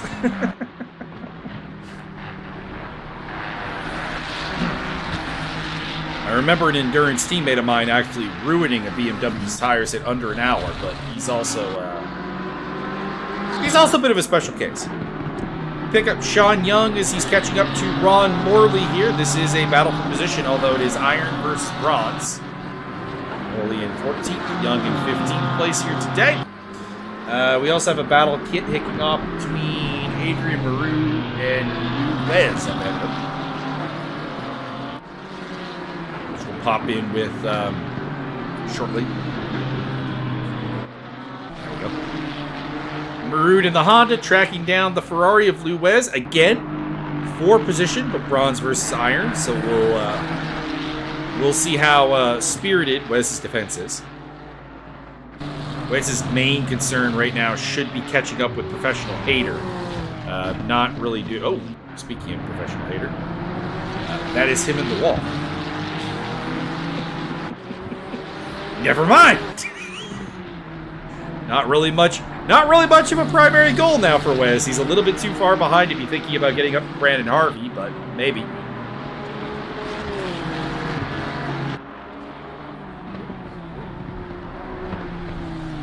Hater in the pits for his second pit stop. Not going to blame him. Although it looks like he used the return to pits option, which I wouldn't have done because he wiped out at Sterling's. And that's not far from the pit entrance, so if I were him, I would have driven the car, no matter how badly effed up it was, I would have driven the car to the pit lane. But that is the endurance mindset coming into play that not only is not necessarily present in drivers who do predominantly sprint races, it's not needed in a lot of cases. Kevin Shepherd in the pits. So, of the top three, he is the first in. Oop, Luez goes wide. Should be okay, though. And Adrian Maroon picks up a spot as a result. Also, we have an overtake. Has been completed by Sean Young. Can we get it in 15 seconds? No. My apologies. I know we have Sean Young fans in the audience. I should have been more on that one, and I did not quite get it. Young has overtaken Morley for 13th place. We'll stick with this for the bit, because it's about the only battle going on right now. Shepherd being in the pits has kind of terminated that Shepherd-Amber Hosa fight, at least for now.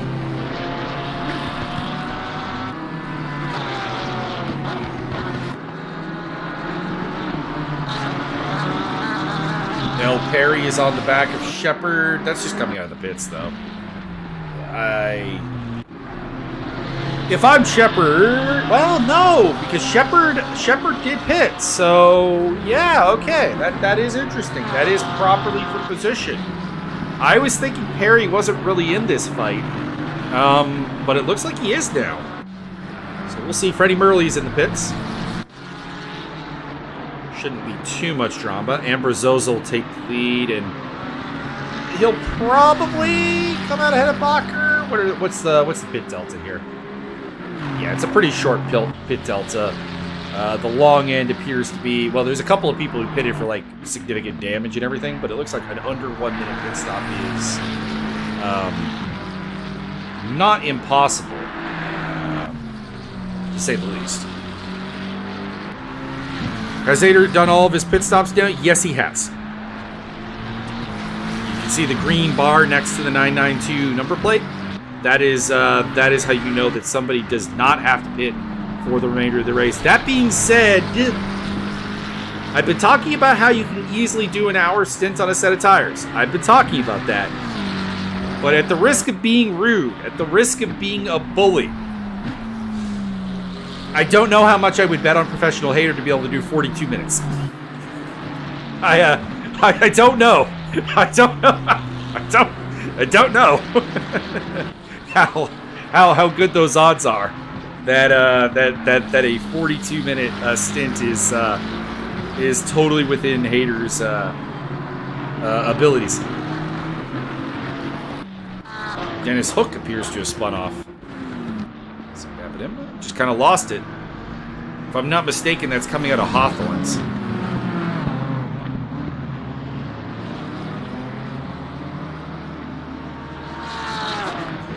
I mean, for a lot of people, Georgie, it wouldn't be too early. Now, to be clear, I don't think you'd ever plan to have your pit stops done at this point.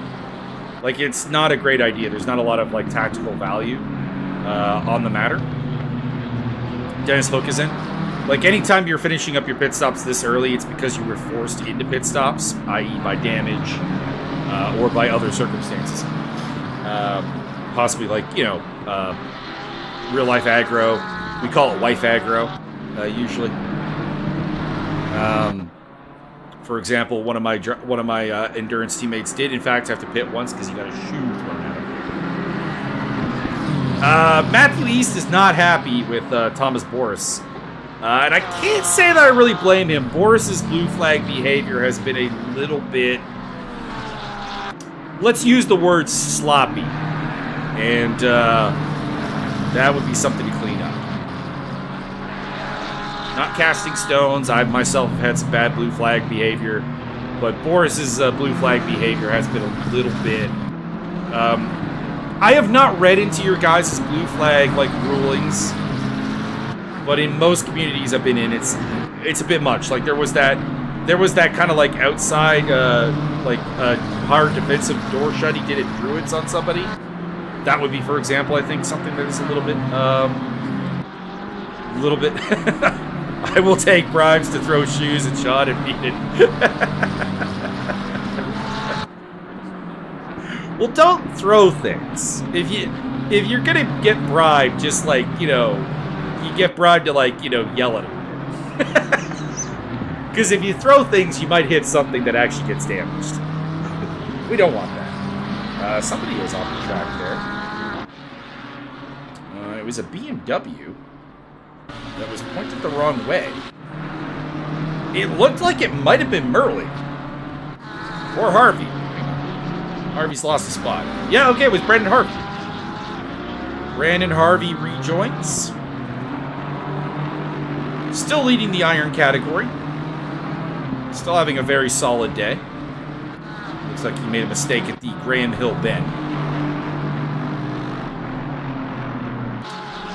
The worst case of real life getting in the way with a race I have ever heard is I was doing a academy coaching series where I would basically be spectating they were like newer drivers who needed to be taught like kind of the fundamental basics of racecraft, car setup, that kind of thing. And there was a driver, he was very rapid, but he was driving on like this really old, crappy laptop. And one race, it was at Portimao. He stopped driving his car. Like, he pulled off the road, stopped at the side of the road, and we didn't know what was happening. So we're like, I don't want to say his name. We're like, hey, what's up? What's up? He's like, the monitor fell off of my laptop. The hinges were so rusted that they broke mid-race, and the monitor had literally fallen off. So he was having to basically duct tape the monitor back together to continue with the race. Thank God he has a new PC now and actually is like lighting the world up. But that was probably the worst case of destruction. Real life getting in the way of a sim race I've ever heard of. Dennis Hook catching up with Ron Morley here. This is not a battle for position, technically. I mean, technically it is. They are battling in over 13th place, but Hook has done both of his pit stops. Morley has not. So Morley probably should just get out of his way. Not lose a lot of time. Don't treat it as a blue flag, but like no defense. There you go. Perfect. Perfect work. Excellent. That is dedication. You're not wrong.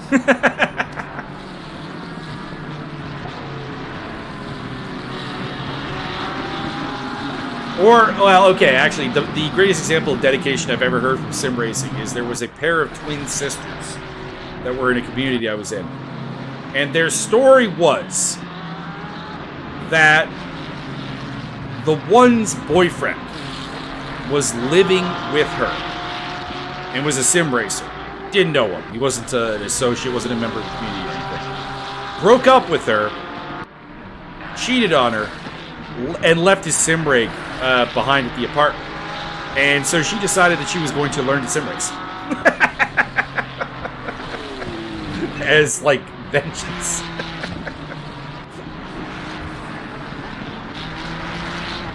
I believe, for the record, she technically owned the sim rig. I believe she had bought it for his birthday at some point. So, there is that. Still yet to see a pit stop from Amber, Zoza, or Bacher. They lead the way.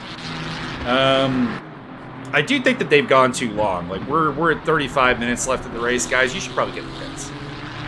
At this point, you're probably costing yourself time with how much fuel you put in the car. And we have Robert Volt on the tail of Brandon Harvey here. This is for 8th place.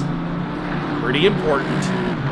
It's not worth points in the Bronze Championship because, of course, these are different class cars. Or category cars, I should say. But Volt would obviously like to get past Harvey so that he can then try and run down Matthew East for 3rd place. I still don't really know where Bacher's going to function into this because he's stayed out there so long that he's going to be on a weird, like, pit stop strategy. We'll see how it plays out.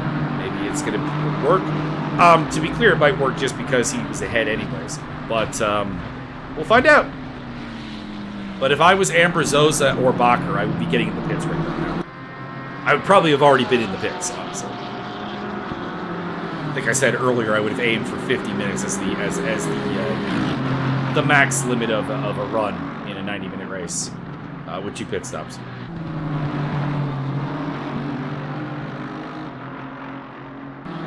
Volt blinking out of existence there for a moment, so maybe battling with some ping issues.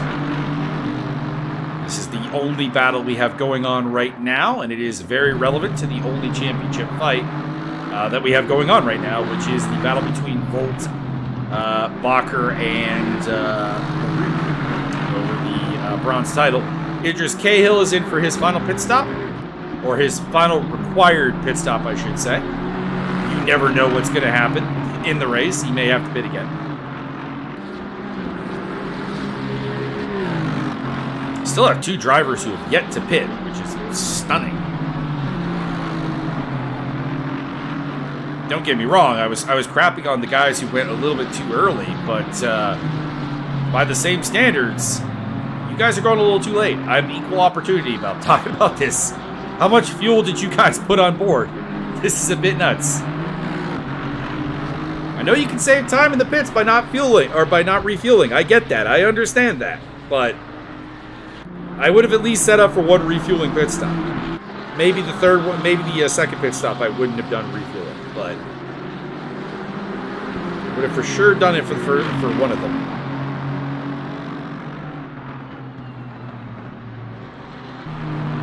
I wonder if that's why Amber Zoza was struggling to keep up with Murley. Like, in qualifying, he was close to Murley and Shepard, and in the race, though he was ahead of Shepard because of Shepard's mistakes, he was really struggling to keep up with those two. And I wonder if the answer is very simple. He is topped up the fuel and is going for it hard here. Maybe. If it works out, it works out, but I don't think it will. What's he doing out there right now? Yeah, he's running 26.4s right now. Murley, by the way, is in 24s for comparison. Bacher is in 27s, has lost out a spot to Murley. So yeah, they are giving up about 2 seconds a lap with how long that they have run here with the, we'll call it aging tires and the obvious heavy fuel load at the start. Now for Bacher, I think it's working out because he had the pace to take the lead in the bronze category. So there's not really a downside, but he is losing ground right now. Let's see, what is East running? Yeah, he's running about 6 seconds, 6/10 slower than East, about 3/10 slower than Volt. I guess that's actually kind of normal. Cahill and Marud, I don't have lap times for because Marud had an illegal lap and Cahill had a pit stop lap. So neither of them have relevant times on the board right now. I guess he's not that much slower, but I imagine he could have maximized this a lot more. Imagine how fast he'd be going if he wasn't filled up this effort. We'll find out. We'll find out in the long run. Gary Patton, by the way, has finished off his last pit stop. Not sure if I caught that. El Perry is in for his service.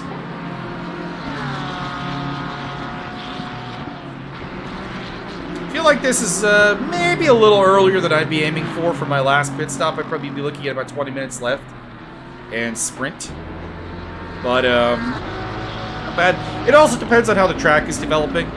If there's temperature changes coming in, obviously you want to keep those tire pressures in the absolute optimal range. And if you don't, that could be a problem. Kevin Shepard's in. So a long first stint and a short second stint for Shepard. And he's going to get it out of the way here. I'm talking a lot of smack about your guys' strategies. I swear, it's meant just as constructive feedback. It's not me trying to be mean.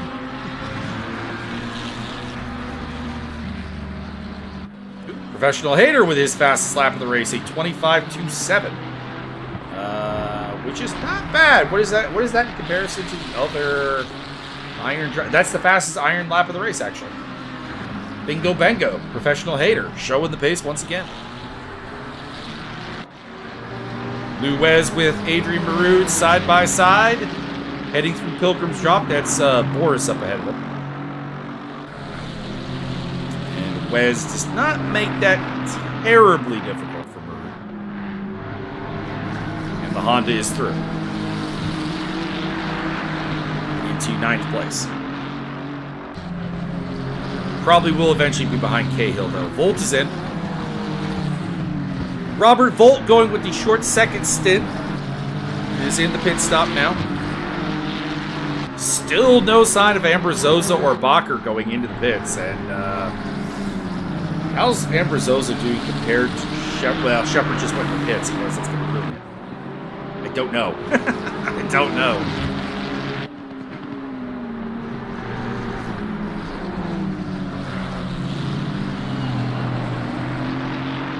So Volt is the first of our contenders to actually finish off his pit stops.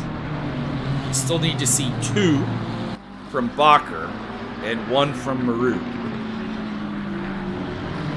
As it stands, the title is Bacher's to lose.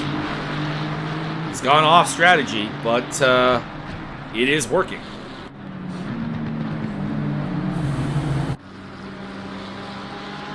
Or not off strategy, off sequence. That's the word I'm looking for.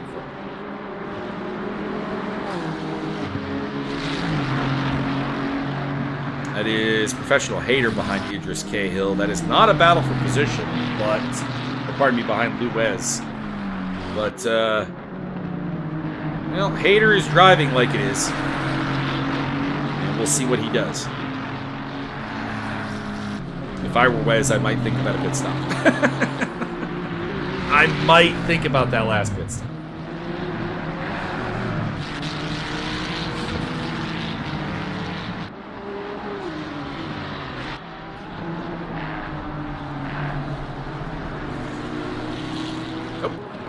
It's like he hurt me. Lou Wes is in for his final pit stop in the 312 AM car. Rolling on down here. Not really any battles going on, so let's just enjoy the pit lane for a moment. See the 312 get its last service of the day.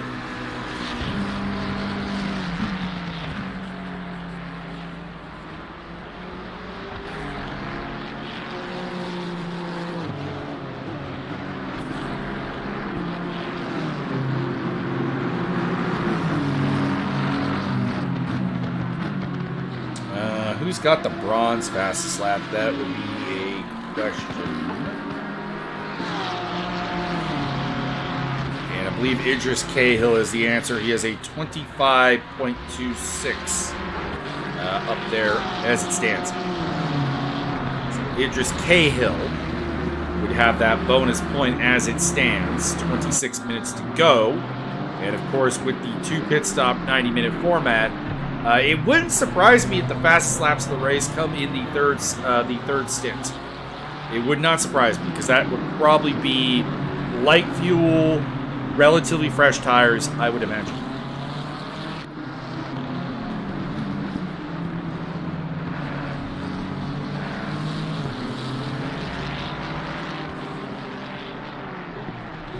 Got some Pat Fortune fans in the audience, so on the wrong car. Let's get a little Nissan time. Looks like he is carrying around a little bit of damage here. That bonnet is a little bit open. If I were driving that Nissan, I'd be looking to get into the pits relatively soonish. Get that KCMG ready for the final stint. Sean Young in the pit lane.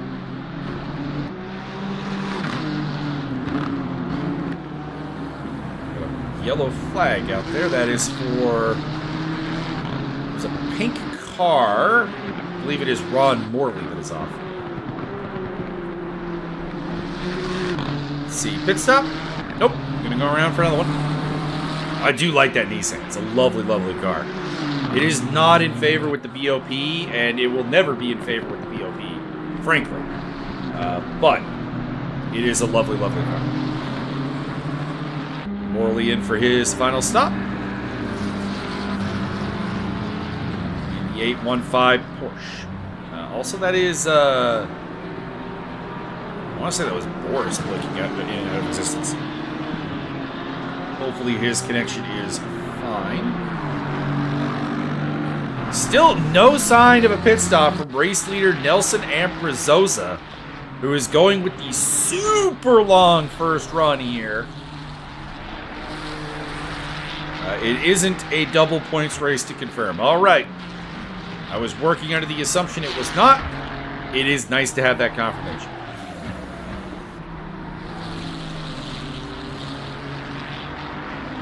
Somebody off the track there. Sure who that was.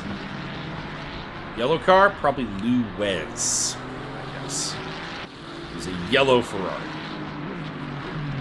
Followed by, I hope it's not double. I don't think he has to worry. I think you... Hang on. Let me do the math.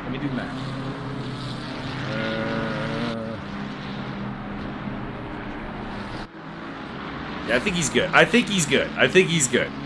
If it is, even if it's double points, I think Lou Wez is a little bit too far to really make a catch up.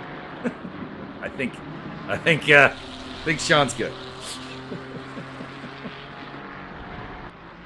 Does have the largest lead of anybody in their respective championships, so I think we're fine.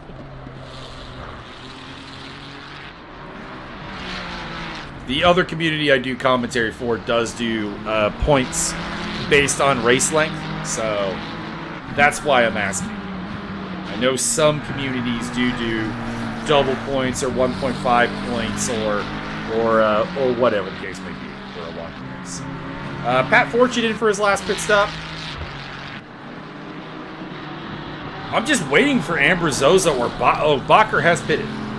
Okay. Jeffrey Bacher has been in and out of the pits. We didn't even realize it. Still in third place. Still needs another pit stop. Keep in mind, Shepard, who is in fourth place, does not need another pit stop. So, Bacher is not going for a podium here. Bacher will pit. Will for sure come out behind Shepard. Probably will come out behind East as it stands. But, actually, that'll be interesting if he does come out behind Matthew East. Because right now, East is about 53 seconds behind him. And the pit stop delta is... Well, it's hard to say because some people, I think, are going with... yeah, there's definitely a some people fueling, some people not fueling aspect to this.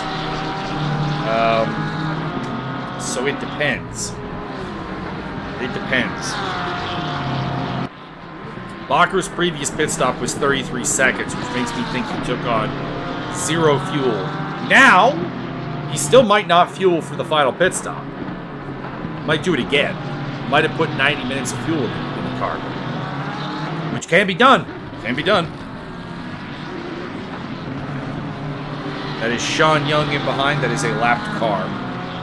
There's nothing going on there. Oh. Gary Pattenden versus Professional Hater. That was a little bit of a dive bomb by Pattenden. This is properly for position. Both of these guys have finished their pit stops. Pattenden had significant damage earlier, which has unfortunately ruined what probably was a top 5 race. And Hayter, of course, has been on an odyssey of his own. Let's see what Pattonick can do. Ooh, that's a little risky. Looks to the inside at Hawthorne's. This is iron versus silver, but I mean, it's also two guys that aren't really racing for anything, like championship-wise. So they might as well.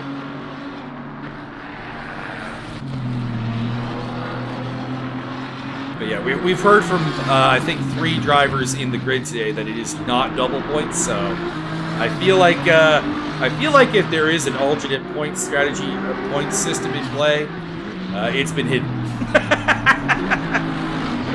It's been hidden in a way that in my experience, would not be the case.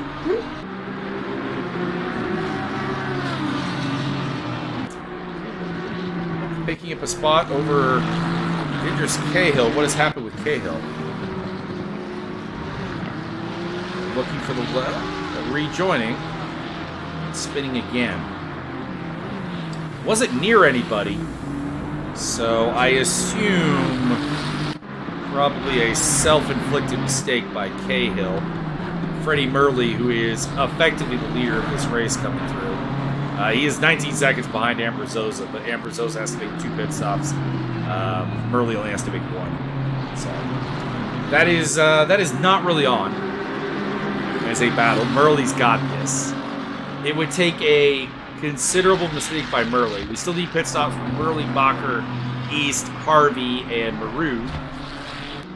As Pattenden gets Hayter to make a mistake and will take 14th place.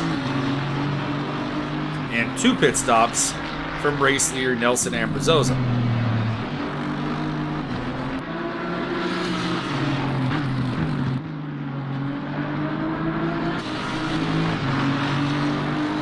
I've been sharing stories about, like, real life getting in the way of racing, so hang on. What? The only one I have for myself, the only personal one I have, like, the usual stuff. Game crash, pedal stop working, problem with the hardware. You know, anything that any sim racer has ever had happen to them.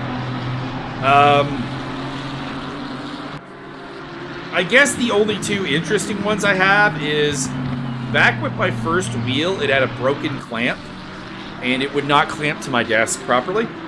So what I had done is I had stuck a novel that I didn't like. It's one of those novels you got on the shelf and like, I'm never reading this again. Jam it in there. That's how the clamp was working. Anyways, the novel fell out, and the wheel came off my desk, and I went flying about 3 feet off of my chair. That was fun. And then the only other one was driving with food poisoning at one point and having to make use of a bucket in the exact way you're probably thinking of, not out the back end, out the front end, shall we say, mid-race. That was gross.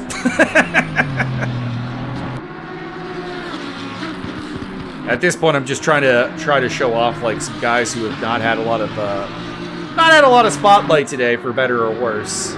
And we'll go back to Pat Fortune.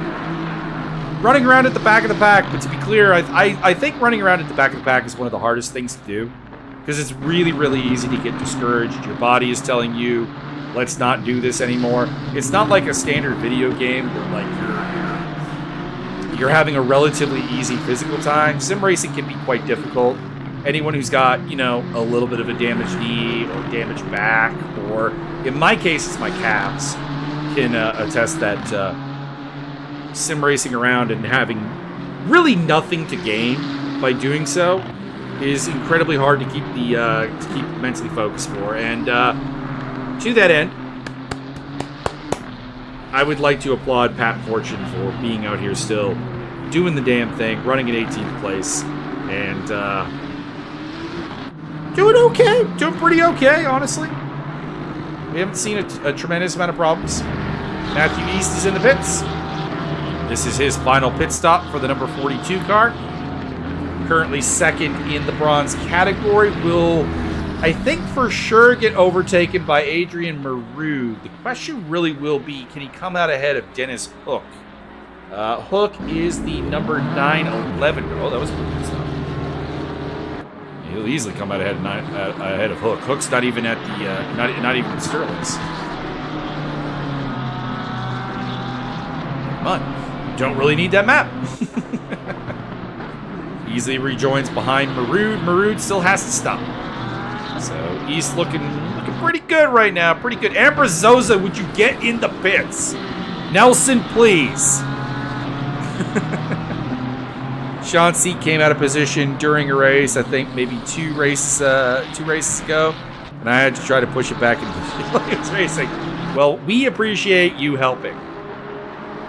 Having a family member assist with the re-correction of the setup is invaluable. I have never personally had anyone assist me. It's always just me. In fact, if anything, back in my younger days, my brother would probably have come in and made it worse. I'd be like, can you help me with this chair? And he would be like, yeah, sure, and taking the pin out. And had it just fall apart. That's probably what he would have done.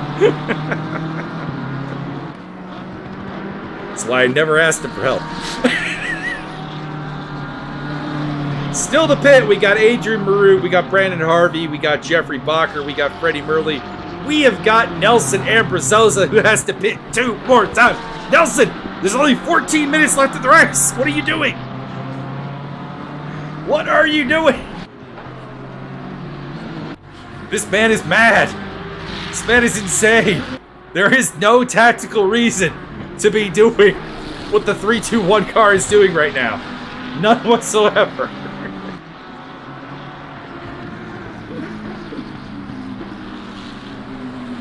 I need you to get in the pits, Nelson. I need you to realize that this is a 2 mandatory pit stop race. I don't know if he knows this. Somebody tell him.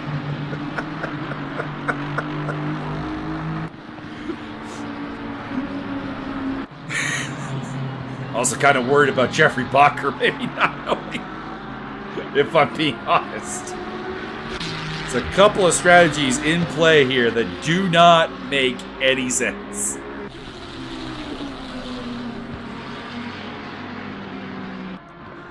Oh boy.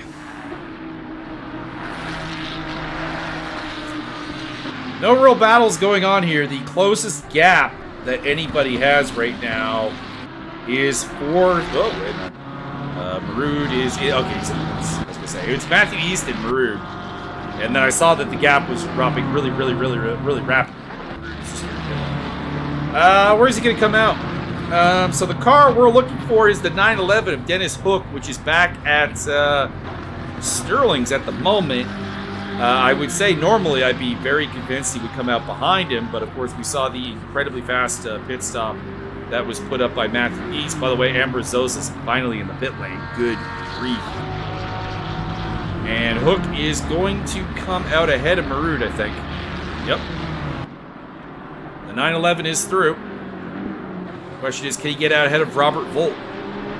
He will get out ahead of Robert Volt. The 413 is behind him. Here we go.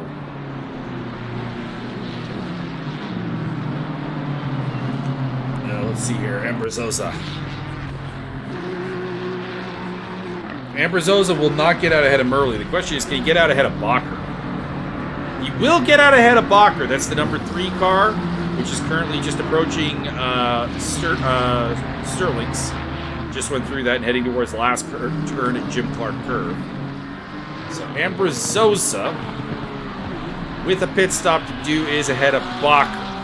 But he is not going to be ahead of Shepard, because Shepard in the 41 car is like just 5 seconds behind Bacher, who's only 18. Like, even a really quick pit stop, we're talking 20-second range, is not going to get Ambrazosa out ahead. But we'll see. We'll see. Maybe he's got some great laps in him. In the meantime, Robert Volt on the hunt against Adrian Marud. These two are championship contenders, although, as it stands, neither of them is taking it home. as it stands, both of them need Jeffrey Bacher to do something against his own interests. We'll put it that way. That's really the only option they've got going for them right now, as they battle it out for 4th place in the bronze category. They're behind Bacher as well as Matthew East and Dennis Hook.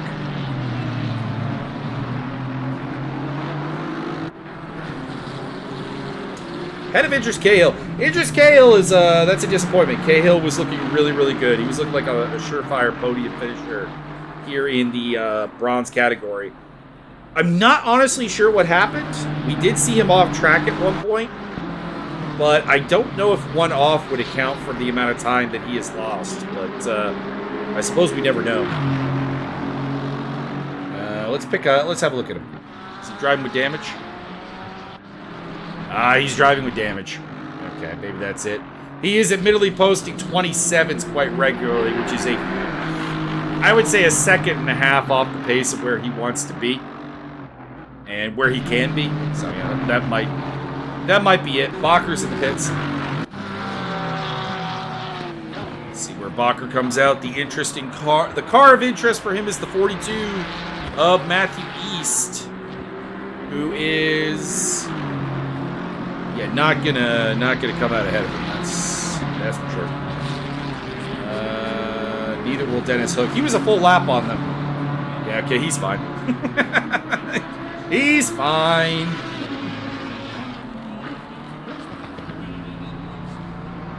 Oh, El Perry on the tail of Brandon Harvey. So let's see here. Harvey still has a pit stop to make, so this is not... It's not a proper battle for position, and some angry flashing of the headlights there from Pat Fortune from El Perry. Not really sure why. He was caught behind Harvey, so unless he was like kind of flashing them in deference to Harvey being held up by Fortune, I don't really know. Don't really know what he would be super bad about. This is what I'm thinking. Also, no offense, Perry, you're not really racing for anything. You're going to be 5th place, I think, regardless. I don't think that there's really anything on the table for you. With 8 minutes to go.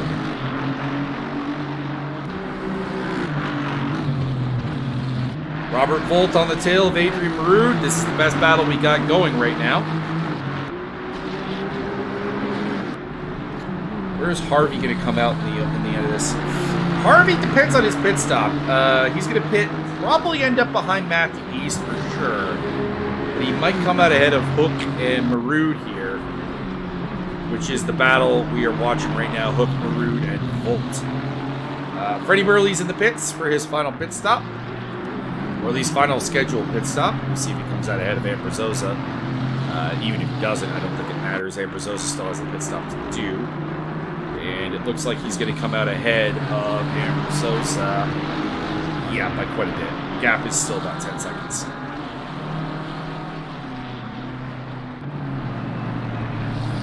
Robert Volt trying to find his way around championship rival Adrian Maroon. But unfortunately, I think this is a meaningless battle right now. I was kind of hoping the bronze would heat it up here today. Kind of hoping that they would get it done. But I don't think it's on the table. Jeffrey Bacher right now is in a pretty stranglehold position to take the title.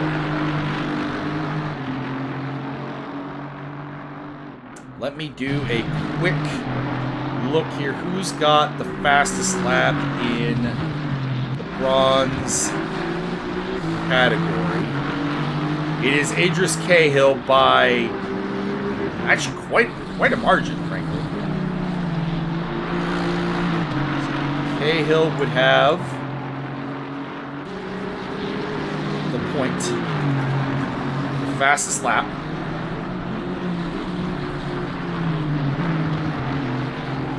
So Bacher is on 16 points. Matthew East is on 16 points.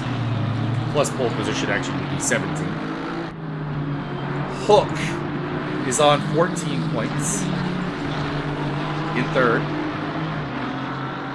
Then it would be 12 for Maroon. 10 for Robert Volt.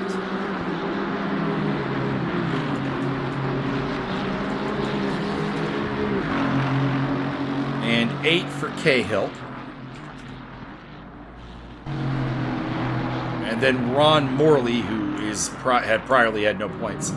So as it stands right now, it would be 100 points for Bacher, 100 points for Volt, but Volt drops 8 points for Coda, so it would be 100 to 92. Marud is on 98 points, but would drop 10 down to 88, which would put him third, and Adam Stewart would be fourth with 80 points. That is how it stands right now.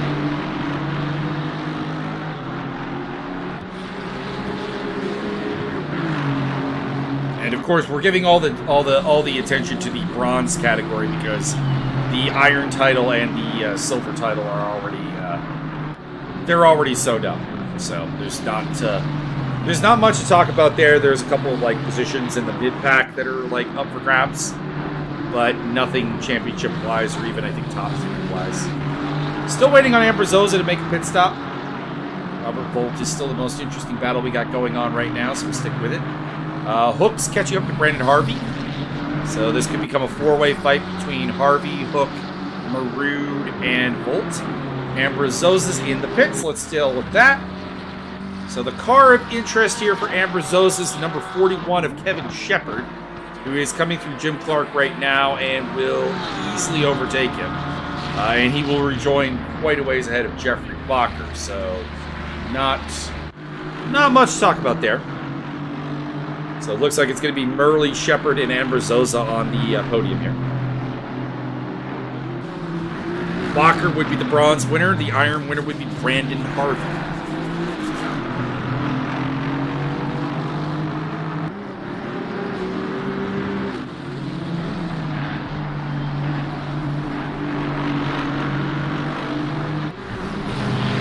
Looks going for it. Again, they've caught up to Thomas Boris, who's been a questionable blue flag, we'll put it that way. He's had a rough time. It's getting a little bit dark out here now. And, Hook almost getting into Harvey there.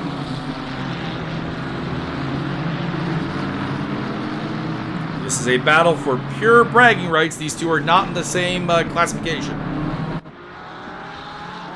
Not in the same rating. Category, that's the word.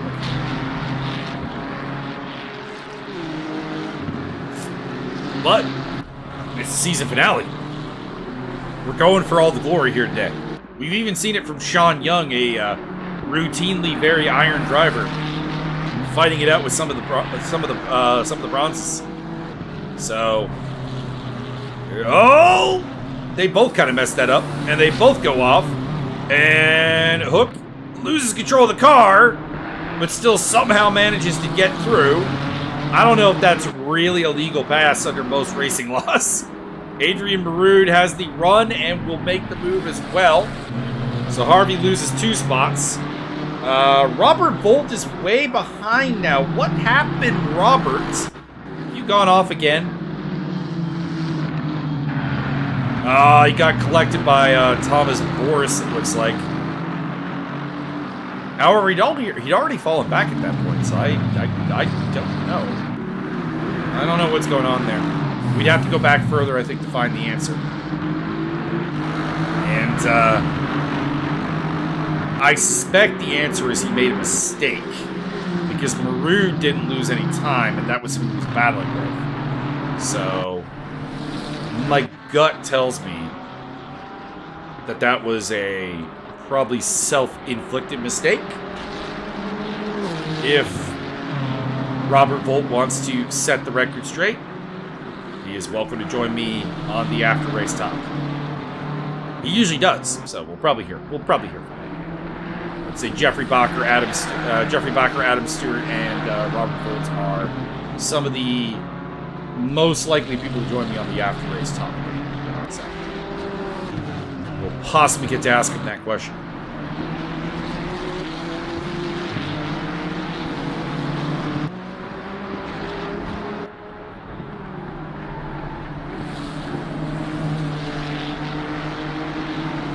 who's got the iron fastest lap would be the question. It's probably Hayter. Yeah, it's Hayter. We've lost Pat. Nope, never mind. Just had to scroll down further. Thought we'd lost Pat Fortune.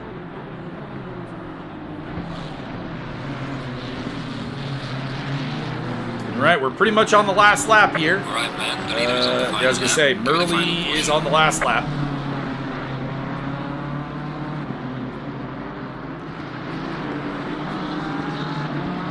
Looking to take victory today, Kevin Shepard will be taking it home in second place in the Ashcroft Racing Ferrari. And Brazoza in the Scuderia Ferrari holding on to third place. I'm still going to say it. Nelson, I feel like second place was on offer if you had gone with a more ideal strategy. I have similar thoughts about Jeffrey Bacher's strategy, but I don't know if there's anything else Bacher would have gained off of this. He is going to win the Bronze Championship and today's race, so I would say he's fine with it. I imagine he will be like, yeah, you know what? I can't hear you over the sound of my trophy.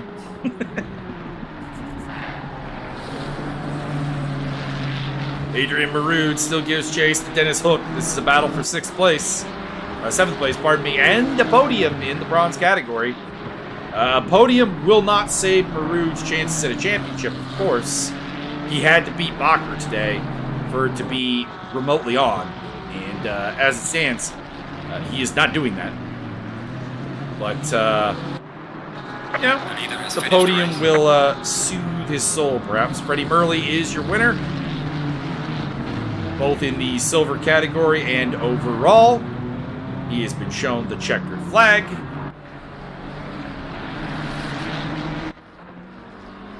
Kevin Shepard is going to cross the line shortly.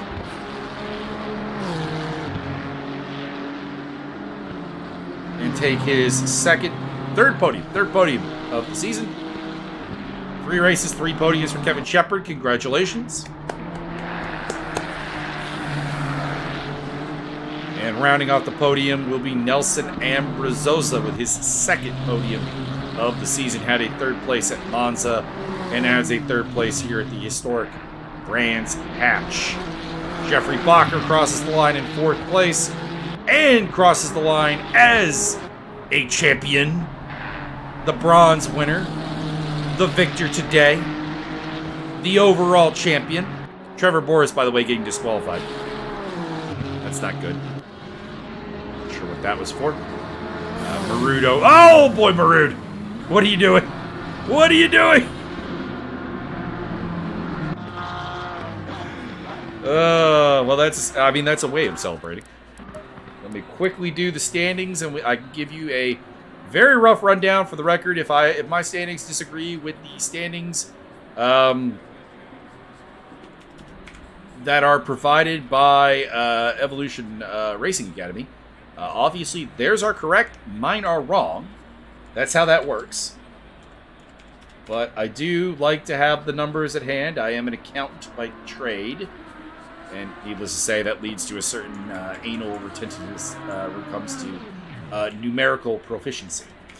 So I do want them available, and we'll see how it goes. Yale Perry gets 12 points, and Carrie Patling gets 10.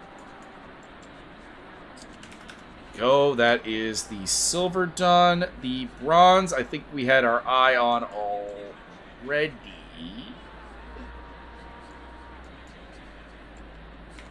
Hook, Rude, Volt, Cahill, and Morley. Just have to add Ron Morley to the sheet here.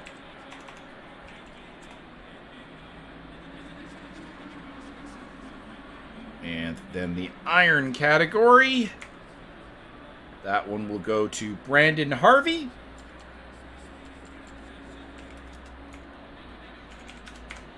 Taking 19 points today, almost a perfect score. Second place will go to Lou Wez.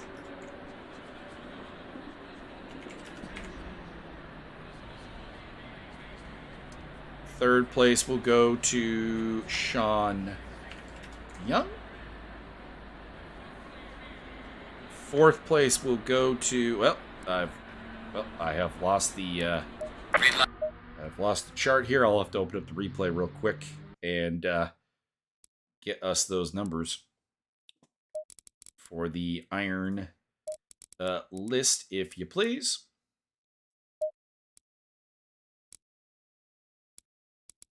Play the replay real quick here. Zip to the end of the race.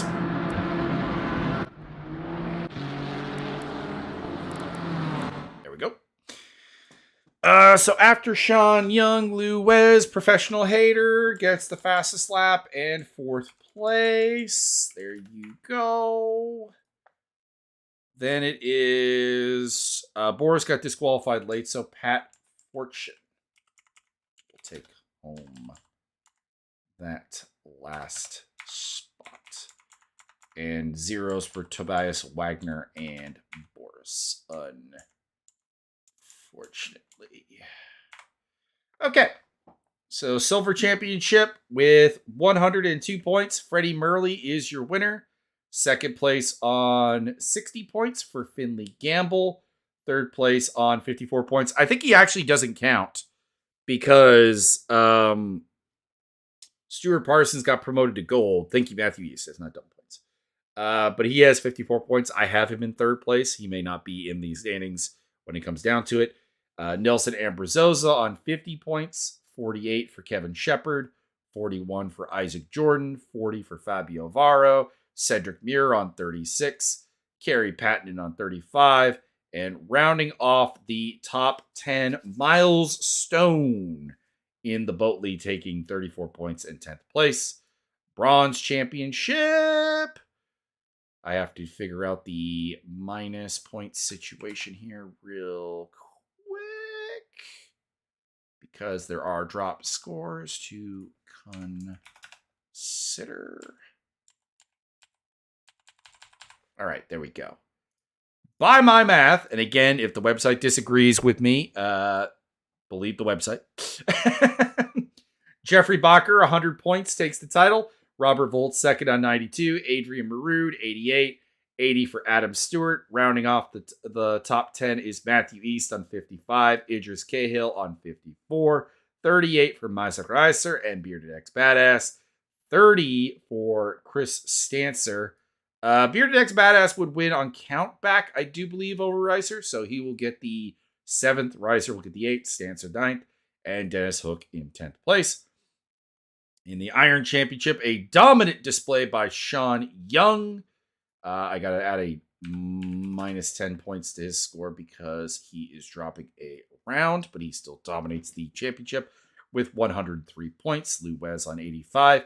Matthias Wiedemann on 68 is in third place. Professional Hater on 63 is 4. Fifth place, Brandon Harvey on 53. Chris Moss on 44 in 6th place. Pat Fortune in 7th on 24. Felix Kramaric, 8th place with 16. Ron Action, 10 points, puts him in 9th. And Tobias Wagner with 8 is your top 10 final. Let us see. We have some audience. We have audience. All right. Gentlemen in the audience, please raise your hand if you would like to speak to the people. As I put on a little showcase for some car. Let's see here. What car am I going to do today? You know what? The Audi is my favorite car. The Audi deserves its little fun time. Ironically, I do not have a custom livery for it though, surprisingly enough. Go figure.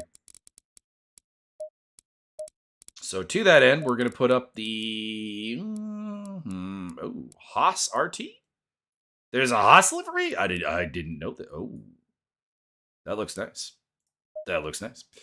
Alrighty. We got some requests. The first man up is Adrian Marood. Adrian, you are on live with the people. All right. Good evening. You picked up an eventful race. Figured I want to join in for once since I haven't usually been here. Well, you came in today with a very, very thin championship hope. It didn't play out for you, but tell me. Were you expecting it to happen, or was this a complete long shot for you? So I never expected to actually be fighting for the championship. I did the math. It would require me to win the race and Robert and Jeffrey to both place P6 or lower, which would not happen. So focus wasn't just trying to keep P3, try not fall off the podium, which I did at the end last season. So I was looking forward to fighting with Adam on track. I saw he got DQ'd, so I'm assuming the incident in the pit lane, which is very, which is very unfortunate because I was looking forward to settling it out on track. But at least for me, that means I secured P3, and I was able to beat Robert today, which was extra fun, especially considering I was last after lap 2. Indeed, it was a good comeback drive. You had a really rough early section of the race, probably the second roughest of anybody on track, and came back nicely.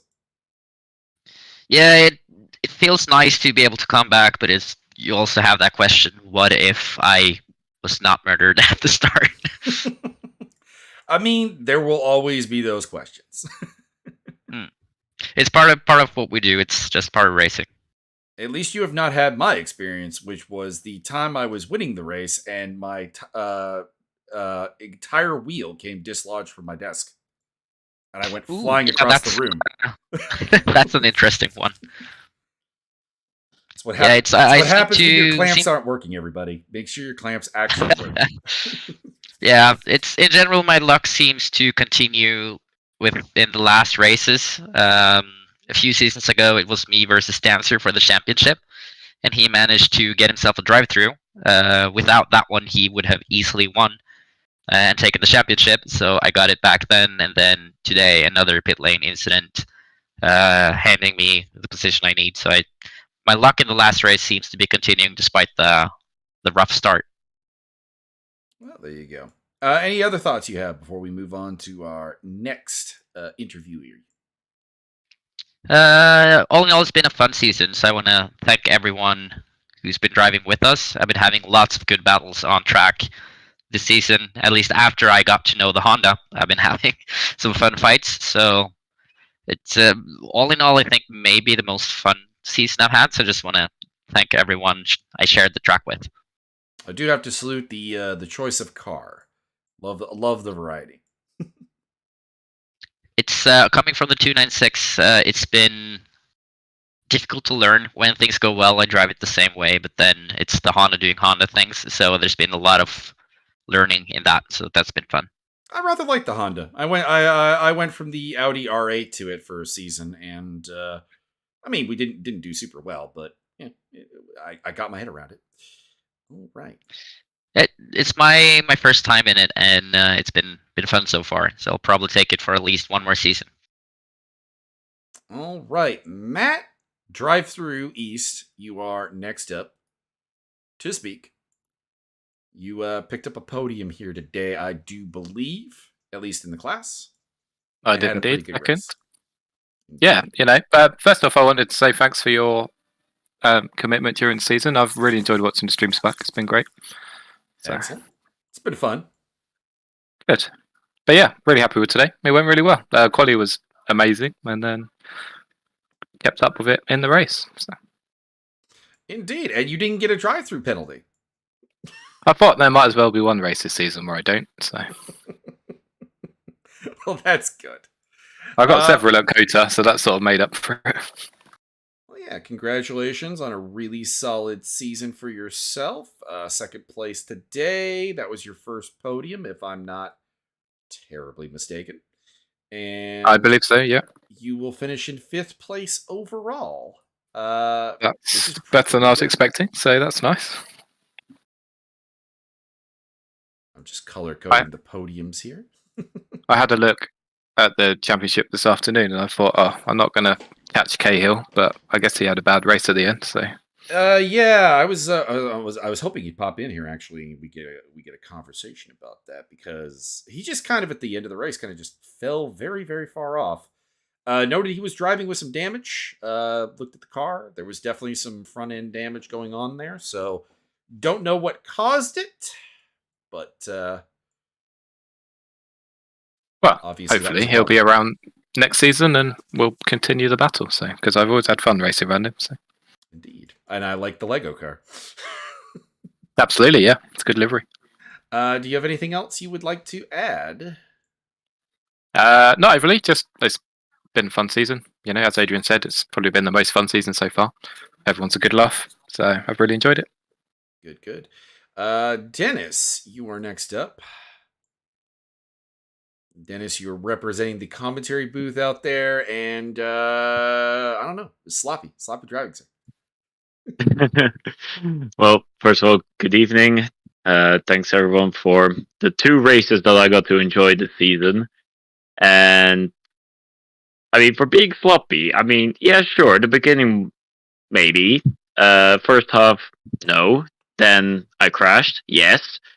And then the other half, I was pushing Matt. So I don't entirely agree with you, but you know. I mean, you don't have to agree with me for me to say that you're sloppy.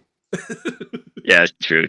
I could have definitely done better, but still a fun race. Definitely didn't expect it to be that fun, especially since I didn't practice for it all that much. Had some interesting moments, especially lap 1 was questionable. Other than that, I kept my pace mostly during the race. Fortunately, I did touch grass at some point in the 3rd sector and spun, damaged the car. Then I immediately with that I did my second pit stop, and then I was just pretty much on a whole push to the end in order to make up for that mistake. But got P3 in class in the end, so I got the podium. Mm-hmm. Got the podium, and I mean, all things considered, that you did 2 races, a relatively healty haul of points for the season. I have to agree. Definitely didn't expect to have this much pace because I'm on a completely new rig, new equipment, everything, which is a huge upgrade for the G29 that I was running last season. But yeah, I'm happy with my pace, and I'm happy I can keep up with everyone. I'm sure next season will be very, very, very, very fun to drive, especially considering that I will be doing the whole season this time. Excellent. Are you planning to once again run the blasphemous 911 Ferrari? No, I'm not actually. I will be running the good old 911 number, but I'm changing cars. Oh, what is this? What is the car you're running next season? I will be running the Beamer. So still blasphemous, just at least German blasphemy. Yeah, German blasphemy. The thing that got me away from the Ferrari was last race at Suzuka, because my Italian pit crew decided to not do my pit stop when I asked for it. So yeah, good old Ferrari.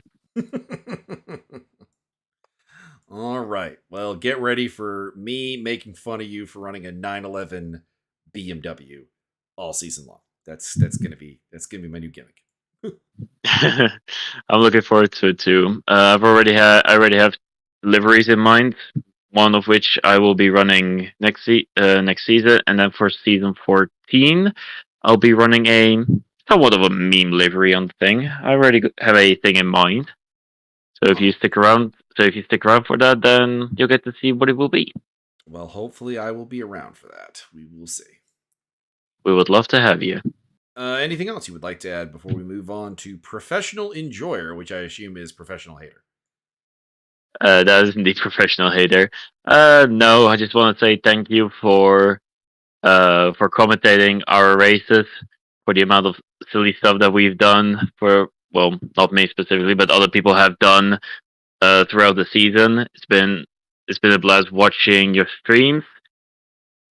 And yeah, I'm I hope to see you there for next season. It was a blast to have you. Alrighty, Professional Hater, welcome to the stage. I believe for the first time. Hello. There we go, Professional Hater. Yeah, man. Yeah, thank you for commentating. No problem. You had a lot of speed today, but a lot of incidents as well. Do you have any thoughts on the race? I will say, very fun race. Lap 1 was my most questionable lap because I did see a gap, and then as I was going for it, it did kind of close on me. So I will take full fault for that. Well, there was that. I do believe at one point I counted up your incidents and it was 1 per lap, which was not amazing. One per lap is crazy, but it was pretty early. It was only lap 6 when I was doing that. Okay. I see. I think because everyone was like so tight together and everyone was still trying to find their sort of pace, I guess. So would make sense. Everyone was very, very chaotic race, but very fun. Anything else you would like to add? Obviously, I mean, you have, dare I say, much beyond iron speed based on your lap times, but obviously the racecraft has to come together at some point. Yeah, of course. Honestly, I was being way too aggressive for what I liked. I was kind of pushing out of my comfort zone. So yeah. I mean, at one point I was pushing so hard that my tires went from like green to yellow and orange almost, which was not great. I was like doing like pretty good lap times, and I later realized, oh, I got to slow down, and then I think I spun out at one point as well. Rough times. Well, looking forward to seeing what you could bring next season. You did win Bathurst this year, so that's a massive feather in your cap. I mean, I'm switching cars next season, so yeah. What you bringing? You're gonna be surprised. I'm gonna be surprised. Okay, so you're going from the Aston Martin to something surprising. The Stang. Oh, that's not surprising. Come on, man. That literally would have been my guess. I'm not kidding. Really? Yeah. Damn. Okay. People go from the Aston Martin to the Stang all the time. Yeah, I mean, I really like the Stang. It's kind of a challenging car around the corners, especially if you fuck up your braking, but it's very rewarding at the same time. I haven't actually driven the Stang yet in this game. It's one of the 2 GT3 cars in this game. I do not have any brain. Why are you doing this to me, brain? Experience. Ooh, there you go with it. I've driven in other games, but never in ACC. So, but I have noticed that there is a pattern of like Aston Martin drivers navigating to the Mustang since it came out. So, like I said, not surprising. Fair enough, I guess. All right. Next up, we have got our silver champion, Freddie Merley. Welcome to the stage. Hello. Another W for you today. Another dominant display in the very nice looking Wise Racing livery. Although I still prefer Brandon Harvey's. Yeah. It was a fun race, and thanks so much for broadcasting. And it was fun racing against the guys on the track. There's apparently a 10% alcohol being shared in the chat. Interesting. Very nice. I don't really have a lot of questions for you today. It was a fairly quiet day. You took the lead early on, obviously, from pole position. Kind of drove away from the pack, and the only interest was kind of the let's just say bizarre pit strategies of Jeffrey Bacher and Nelson Ambrosio. Yeah, that surprised me a bit. So they were out almost 50 minutes, I believe, on tires. More than 50. More. Yeah. So yeah. I was saying in the chat that I probably, or in the on the stream, that I probably personally, as an endurance racer, would have gone probably about 50 minutes and no more, and looked at them and like, guys, you're like 20 minutes past that. I saw it was gonna stay dry, so my strategy was just swap tires halfway and just do a splash and dash in the end, and that worked perfectly. Solid performance today. Will you be going up to gold next season, or are you sticking around for another season of silver to defend your title? Or is that no, I'm going up. All right. Well, we'll have a new silver champion then. Yeah. Hopefully, Brad will get his ass moving so he can fight for silver. Oh, you're predicting he's going to move from iron to silver? Nah, it depends on the practice he do off season. Okay. Pressure's on, Brandon. Yeah. All right. Well, Brandon, you have your hand up, so you are going to be the next one. So you can address this aspirational goal.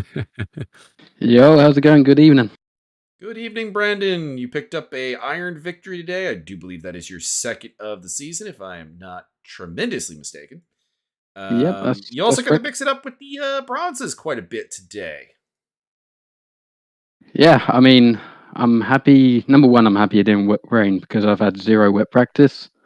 But yeah, I wasn't expecting such a good result, to be honest.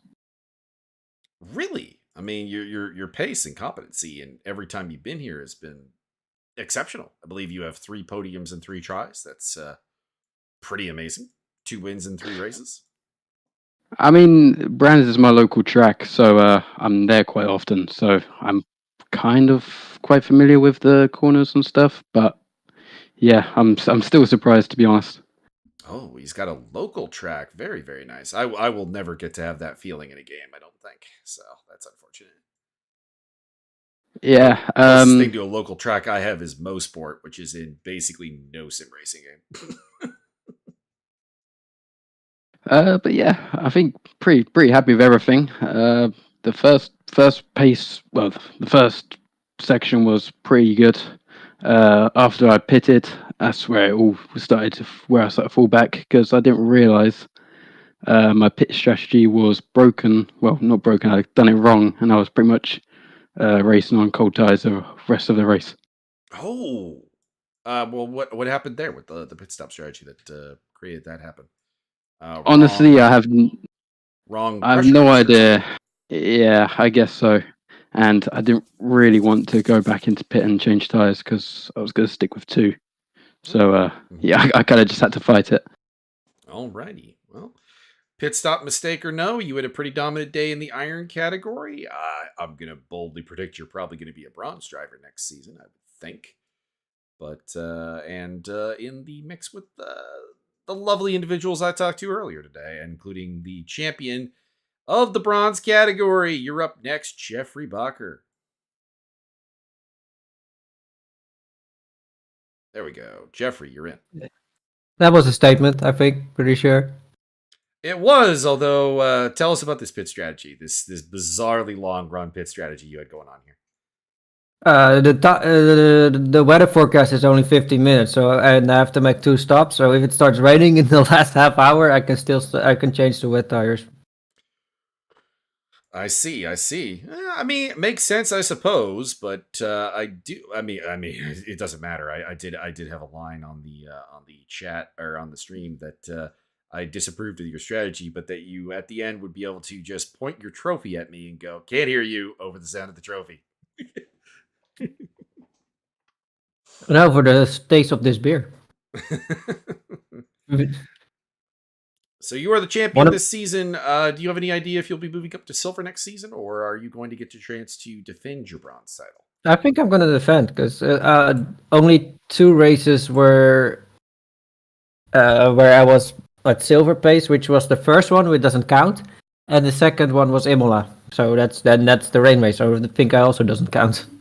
Oh, okay. Well, we have a potential defending champion for next season.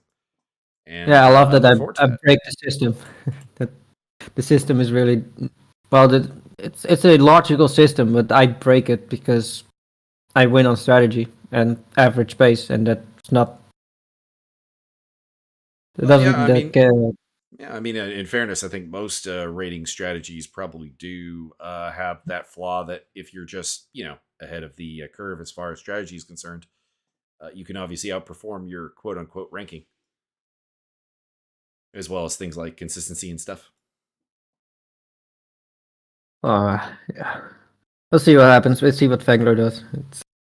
I have to if I'm moving, I have to be manually moved against the automated system. But. Okay. All right. Well, good work. Congratulations on your championship. Congratulations on your victory here at Brands Hatch. Your 3rd of the season. Yep. Yeah. Laguna Seca and Coda. Your first on the European continent. I think it's my first one outside of the US in ERA at all. Oh, an American track specialist. Apparently, yeah. I'm not really fond of the American tracks. Well, Watkins, I like. Coda is, well, it has that Silverstone Macken's Beckett section clone, and I don't like Macken's Beckett sections clones.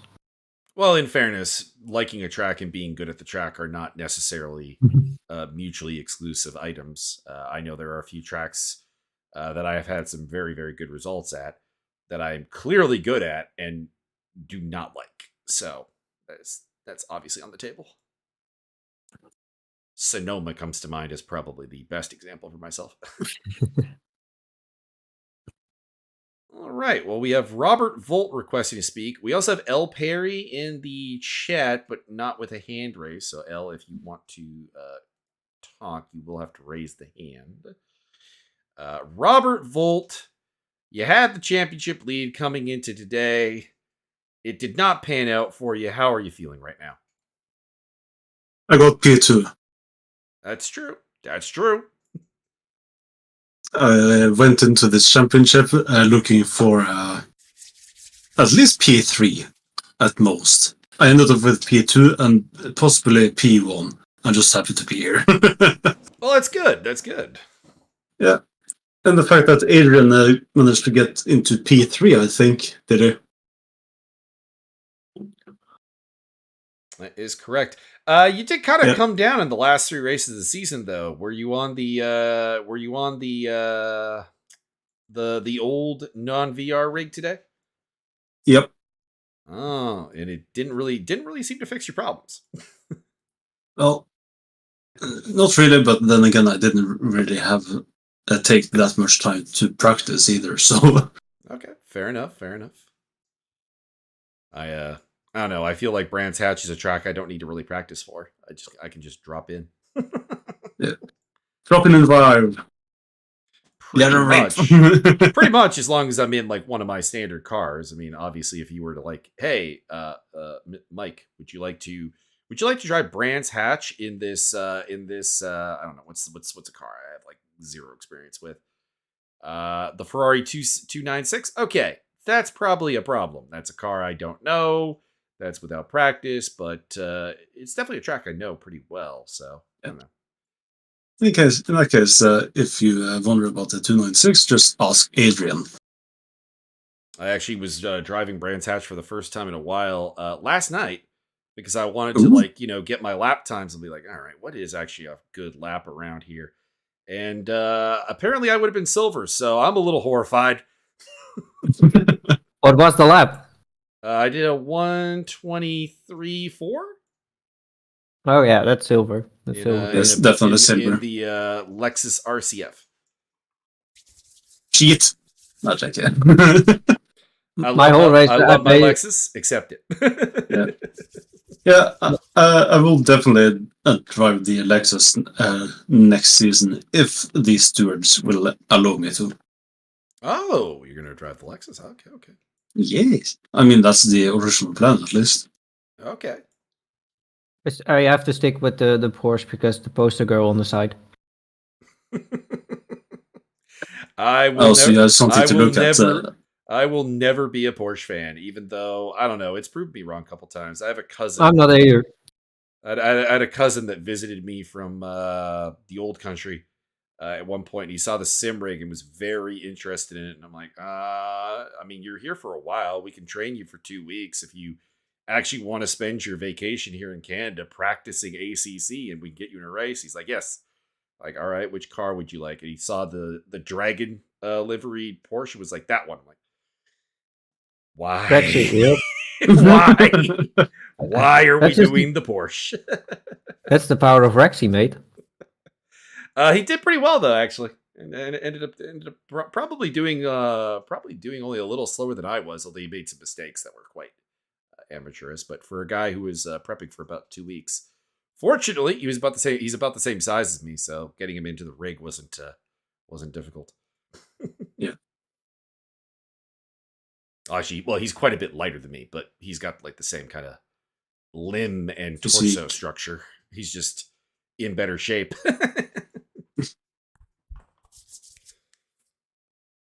All right, we got L. Perry would like to speak. So, L, I'm going to give you the floor here. The driver of the stealth bomber. Welcome to the post-race show. Hey. Can you hear me? I can hear you. You had, Doesn't clear. if I want to say, 5th place today. Am I wrong on that? Am I incorrect? Yeah, that was a good one. For me, at Excellent. least. Yeah, 4th place in class, and you were behind Bakker. So yeah, 5th place. Yeah, that kid just had the best strategy. Thank you. I still don't know if I'm going to co-sign that strategy as much as I think you were just the 4th fastest car.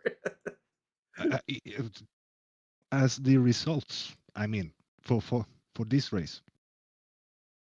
I also didn't take tires at the first stop, so that was a 10-second Oh yeah, stop. I figured that out. It's 1 hour 15 minutes on one set without really much problem.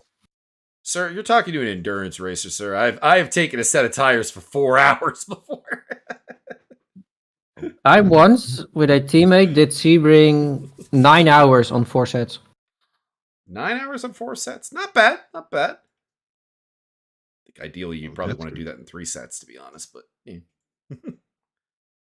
But we quad stated. Depends on the rules, of I course. switched the tires last pit.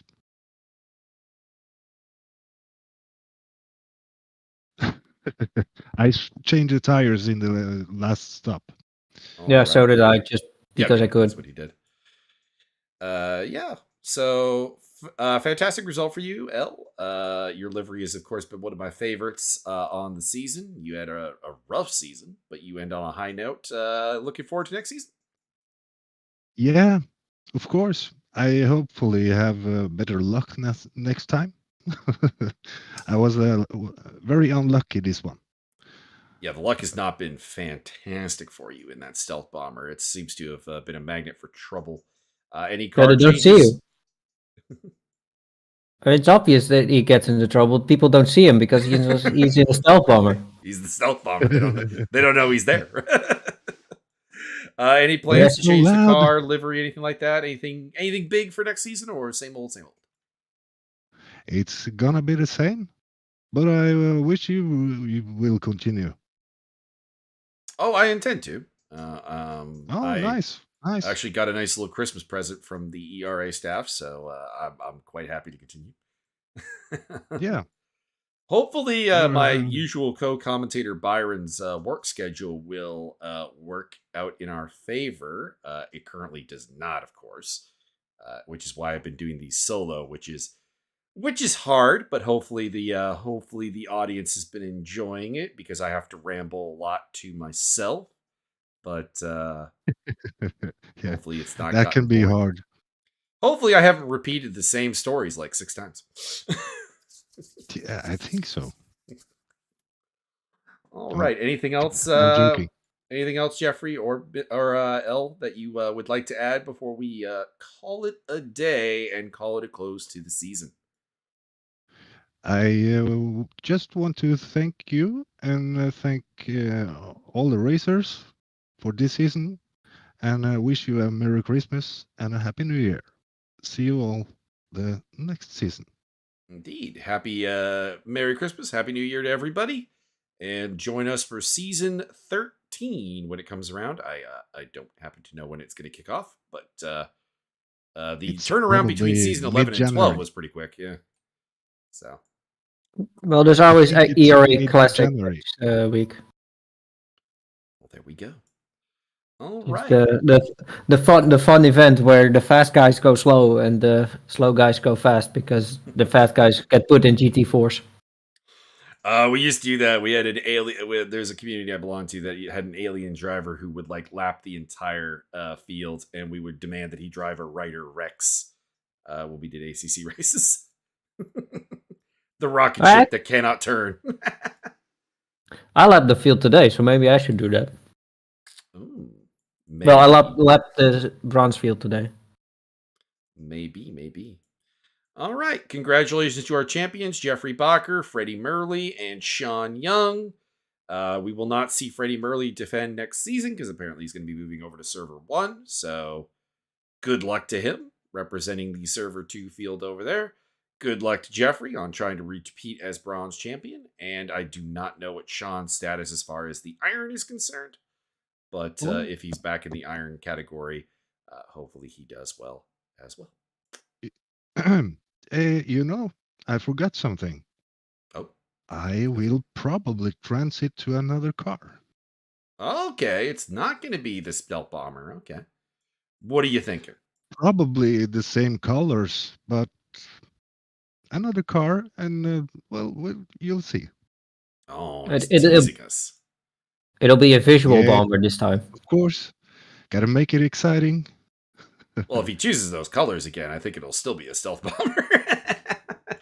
Yeah, exactly. I like it. It was fairly easy, but it's looking good and it's simplistic.